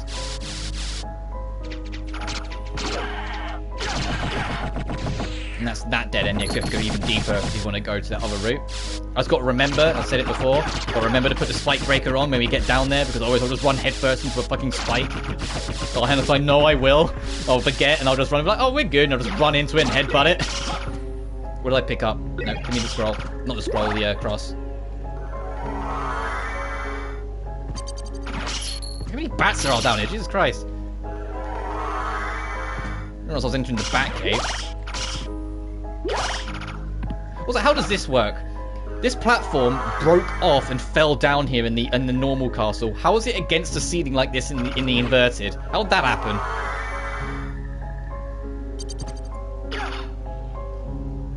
I think this. I'm trying to think which way was the wrong way. On the other way, I think this was the wrong way. Yeah. Right? I think.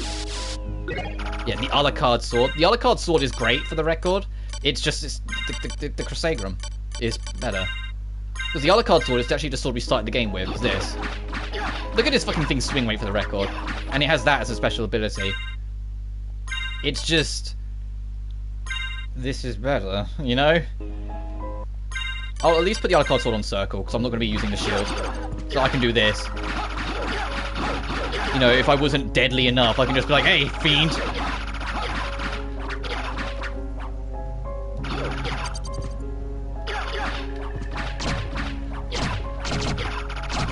Because there's a 99 damage with this, 93 with this, and this hits 3 times. You know, like, you see what I mean? Like, the Crusagram is just, why would you bother with anything else?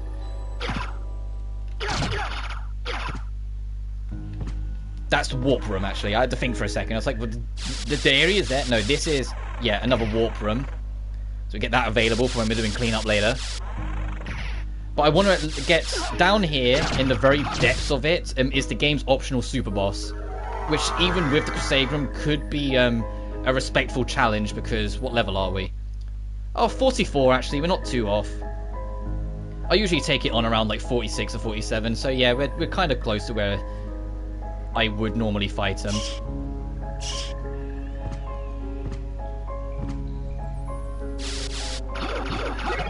A Parasite, never going to use it anyway.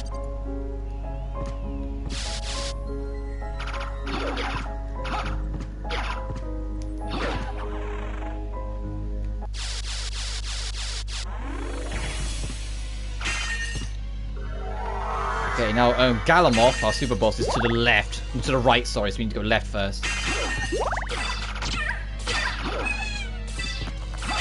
I love that these turn into the cats, and I don't know if the cats can hurt you. I think they can.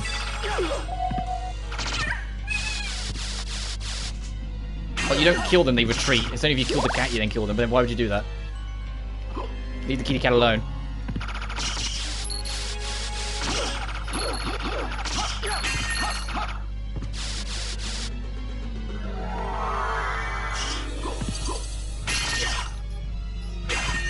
No, we meet across.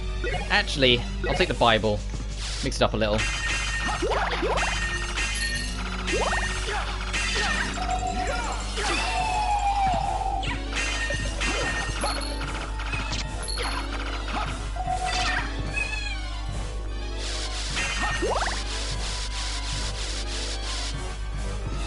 Spike breaker.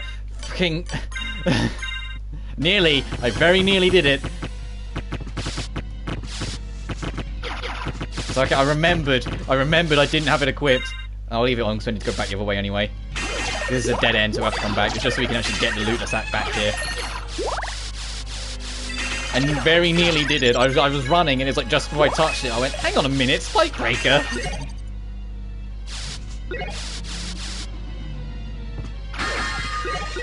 Karma coins, I never use them.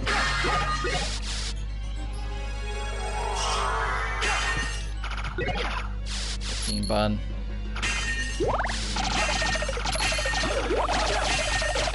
Oh my god, how many skeletons?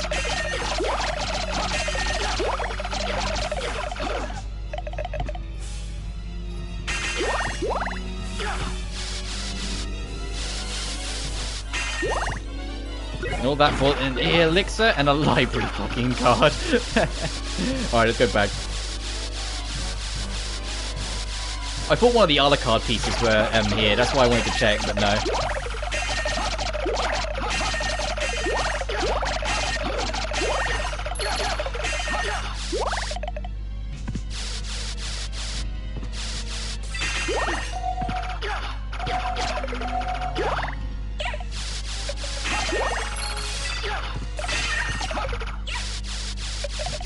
I only just realised the witches make a meow sound when you hurt them. You know, just a hint that they are part cat. Alright, now let's put back to the good armour.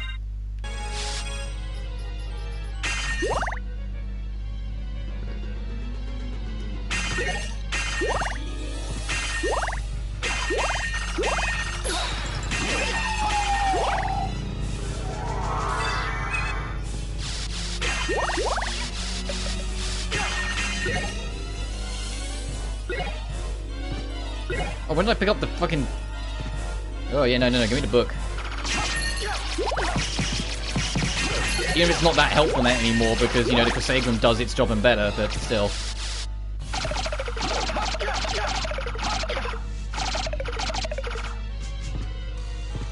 Oh, nice. Oh, the text overlapped, so I hit them both at the same time.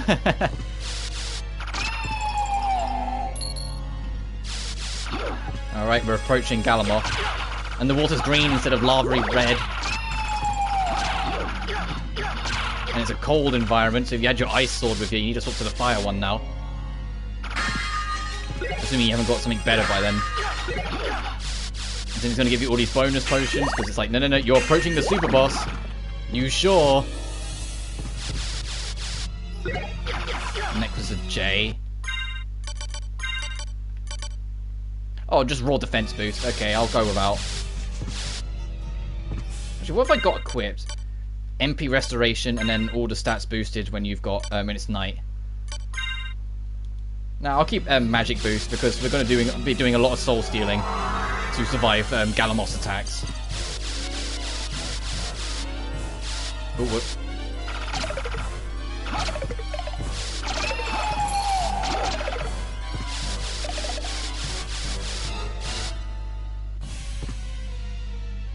I think that's the door to Galamoth, so I want to go down here first. I think.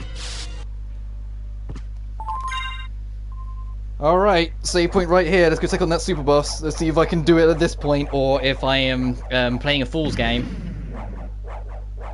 What have I got to heal myself if it goes like Shit's Creek? I don't think I've got any actual potions, worryingly. Yes, I do. I have high potions. Okay. Put you there then. Alright, let's see what we got.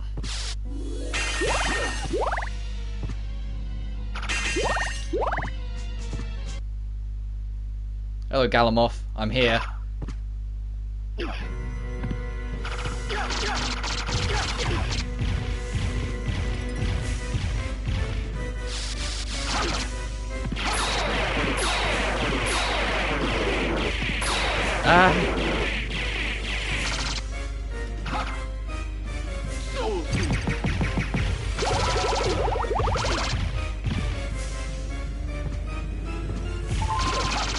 So I think you completely ignore time stop anyway. So when did we pick up time stop? I don't remember picking you up. Uh-oh.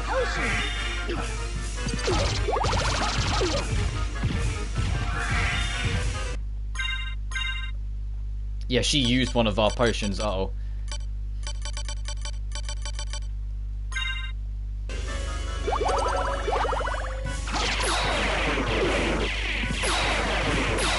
Help.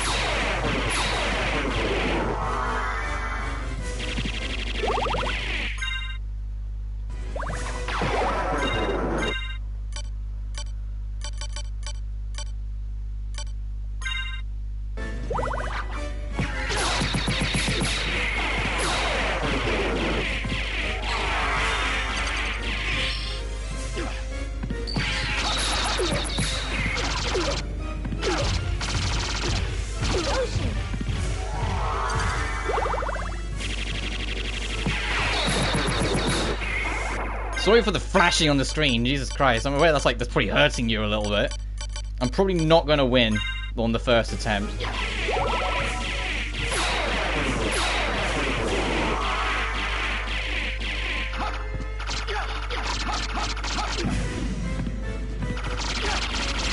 Oh, never mind, we got him. I thought he was way off yet. Never mind. Get fucked.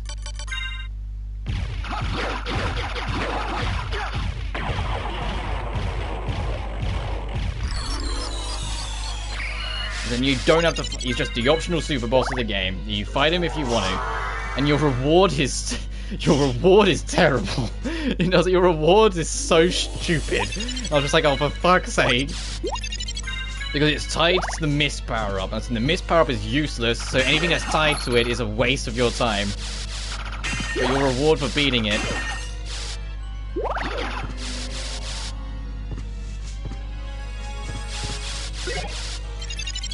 Gas cloud. The mist form will now hurt enemies if you're in it. If they're within it. You can hurt them, I think poison them. So yeah, as I get it, it's a cool reward that your mist form that was only originally used to be completely evasive of all attacks now has a damage option. But at the same time, no one uses the fucking mist form, so it's a waste. You defeat Galamoth for the pride to say you've done it, not for the gas cloud, that's for sure.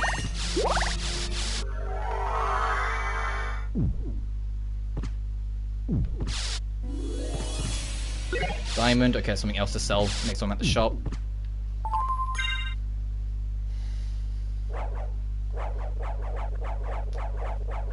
Right, we're going to finish up our clear up down here, and then the next save point after this one we're at, I will wrap up, and then on the next stream, whether that's tomorrow or whatever, I should be able to finish the game. I should, because there's only 2 more Dracula pieces we need to get, and we've already taken down the super boss. So it's literally just go track down those bosses, kill them, final boss. And that's it, you know? We're at the end of the journey, we're done. It's just finding them. And I think I know where one of them is, so it's, you know, we should be fine. It's the other one I'm not sure of, but if we're running around this castle anyway, what's it matter? So we need to get back to where we were at the start of all this. So then at some point I'll cover the other 2D Metroidvanias, Circle of the Moon, Harmony, Dissonance. Because Aria Sorrow did as a Let's Play, so I'm in no rush to livestream that. But not straight away, because I don't enjoy them as much, especially Harmony Dissonance. I'm not the biggest fan of that. I enjoy it enough that I'll go through it and talk about it, but I don't love it.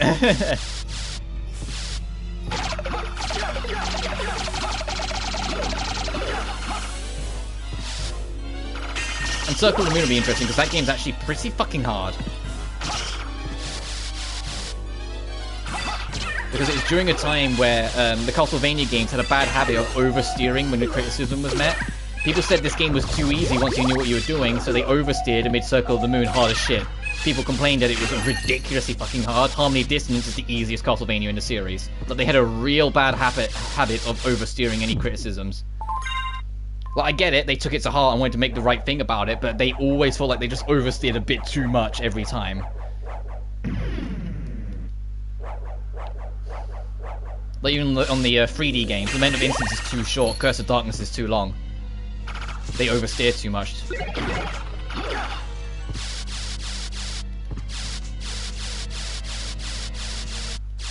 I know I said next save point, but not that one. Not that one. I'm going to go back.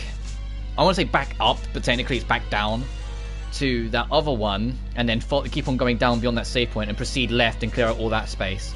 Once I've cleared out all that space, then I think that'll be a good wrap-up point. Then there really won't be that much left to do in the next stream. But at the same time, I'm not doing so much in this one that the next stream's like an hour and we're done, you know? That's always the thing I'm kind of worried of when I get to later half. Is having the final stream be insanely short. Because I wasn't expecting it to, I was expecting it to last a little longer sort of thing. But I think this would be a good balance point because there's really not much left, but at the same time we've still got the rest of the castle we can run around and explore. So it's not like we're out of options. And then after, it'll either be tomorrow or Sunday. Like I say, it's dependent on how the weather is. It'll probably be Sunday if it's as nice as it is today. I will then finish up, and so then next week we will go back to Blue Reflection 2 and see if Reina and Yuki are actually going to couple up, which God, I fucking hope so.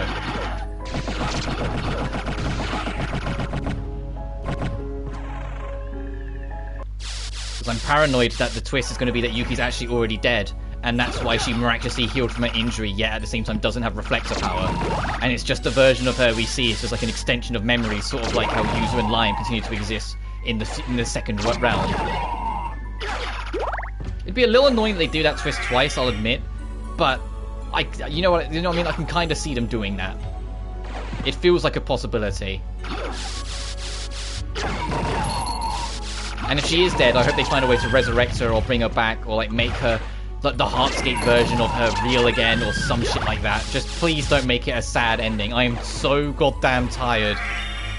I've talked about it before, of this trope that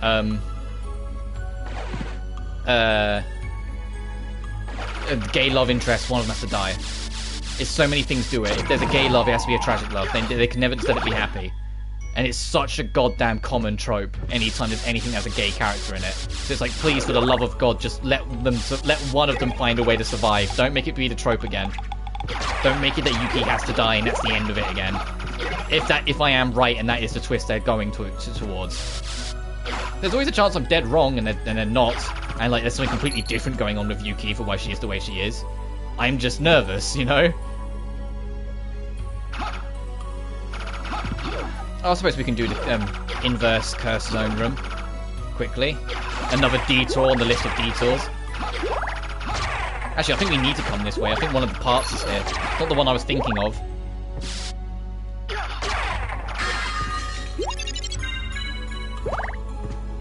Because we need like the 5 parts of Vlad to then take it to the centralmost room. To then, oh Jesus Christ, I forgot about this. Thank you.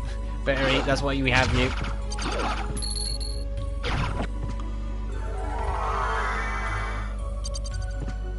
I think if you hit it with magic, these petals don't come out of the thing. Or if you like hit it with fire, I think things don't come out of it. I can't remember. One or the other. Alright, meal ticket. Are these all going to be meal tickets? Yep.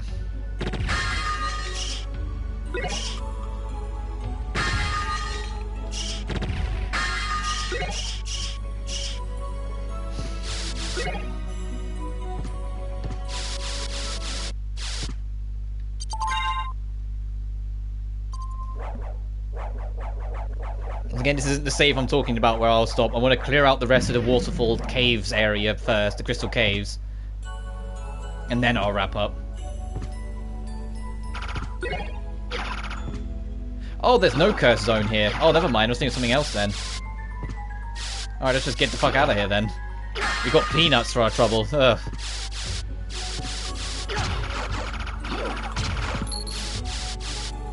It'll be quicker to get out at least, so we won't have to try and get up past the enemies.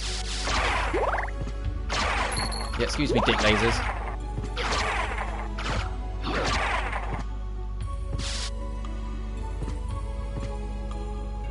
Such a... I need to remember the command for the gravity boost. You can make it so you can spike yourself up at the cost of magic. And I can't remember the spell.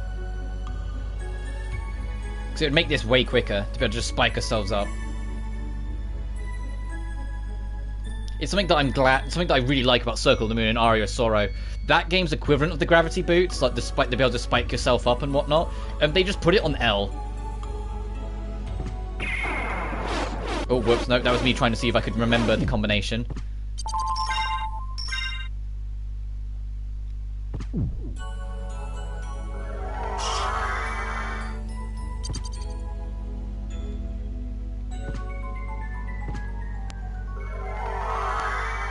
No. No, a la carte, a la carte. No. Let's keep going this way.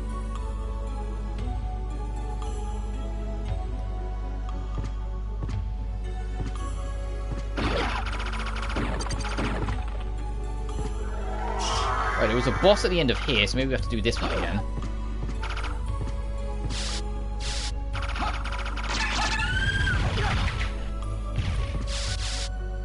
Oh, there's a breeze. Oh my god. It's been so warm and I just felt it. I just felt the little glimmer of a nice breeze like touch my cheek. Oh my god. Please come back.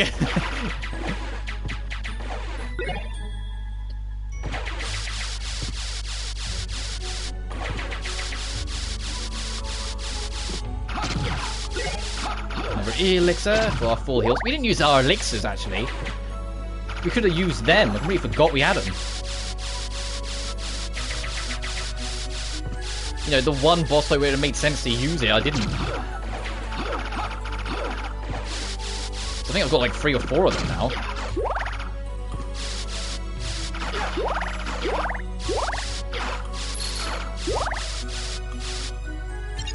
Oh. I know, that is, that's not what I thought it was. That's, this can hurt enemies now.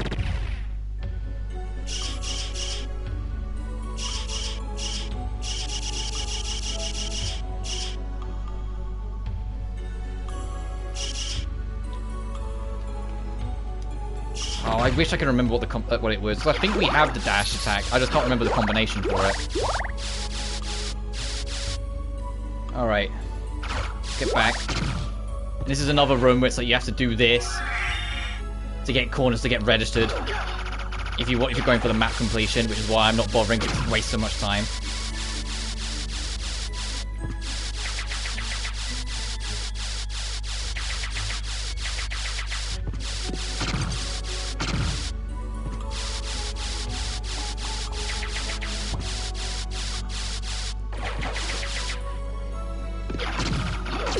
Excuse me, coming through. Hey, no, coming through. No, fuck, come on. Thank you.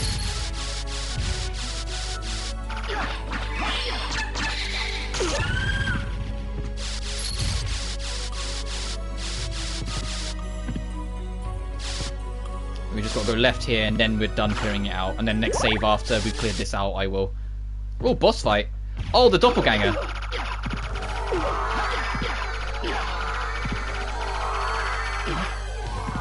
You have the dash. Are you how I get it?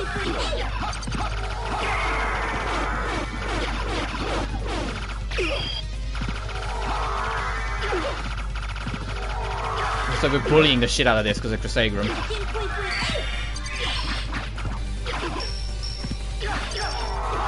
Ow. There we go.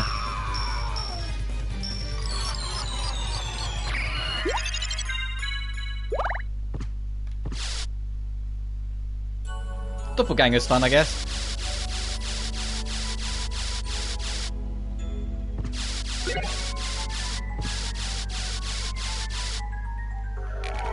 Oh, Jesus Christ, I'm glad I swapped into bat form.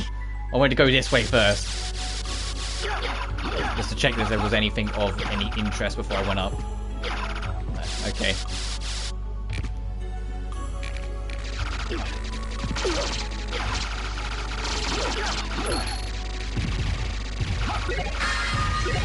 Oh, nice foot roast.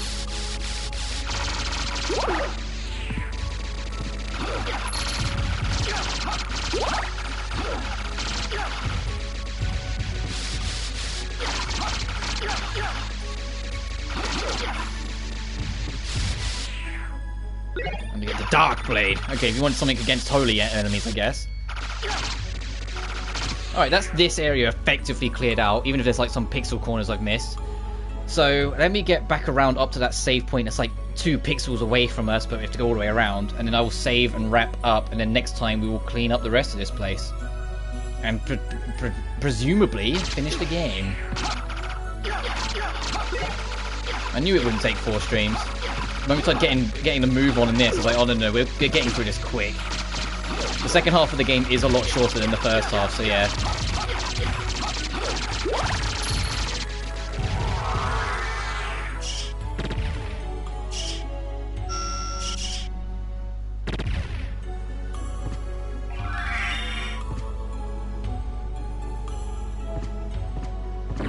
Ow.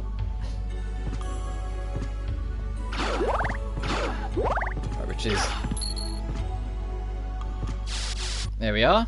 So I'm going to wrap it up here because I am boiling. and I'm super tired because I started streaming, you know, at my usual time, but I was up super late because I'm a moron who waited to watch State of Play. But it was worth it. It was more than worth it. It was a really cool State of Play. But we haven't got much left. Yeah, 173.7. And we're about 6 hours in, and that one was like look at that, 200.6, and it was 9 hours, and this is 6 hours. We'll get it done next stream. I doubt it'll take that long. That being said, as always, thank you so much for watching. And I said, I don't know. Assume I won't. If the weather's nice, I'm going out with Mum, so I'm not going to stream. Just assume it. It's easier for everyone if you do that. But if it's absolutely pissing it down for some reason, the weather drastically turns and all that stuff, then obviously I will be streaming because I won't be doing anything else. So just assume I won't be, and I'll be back Sunday. But until then,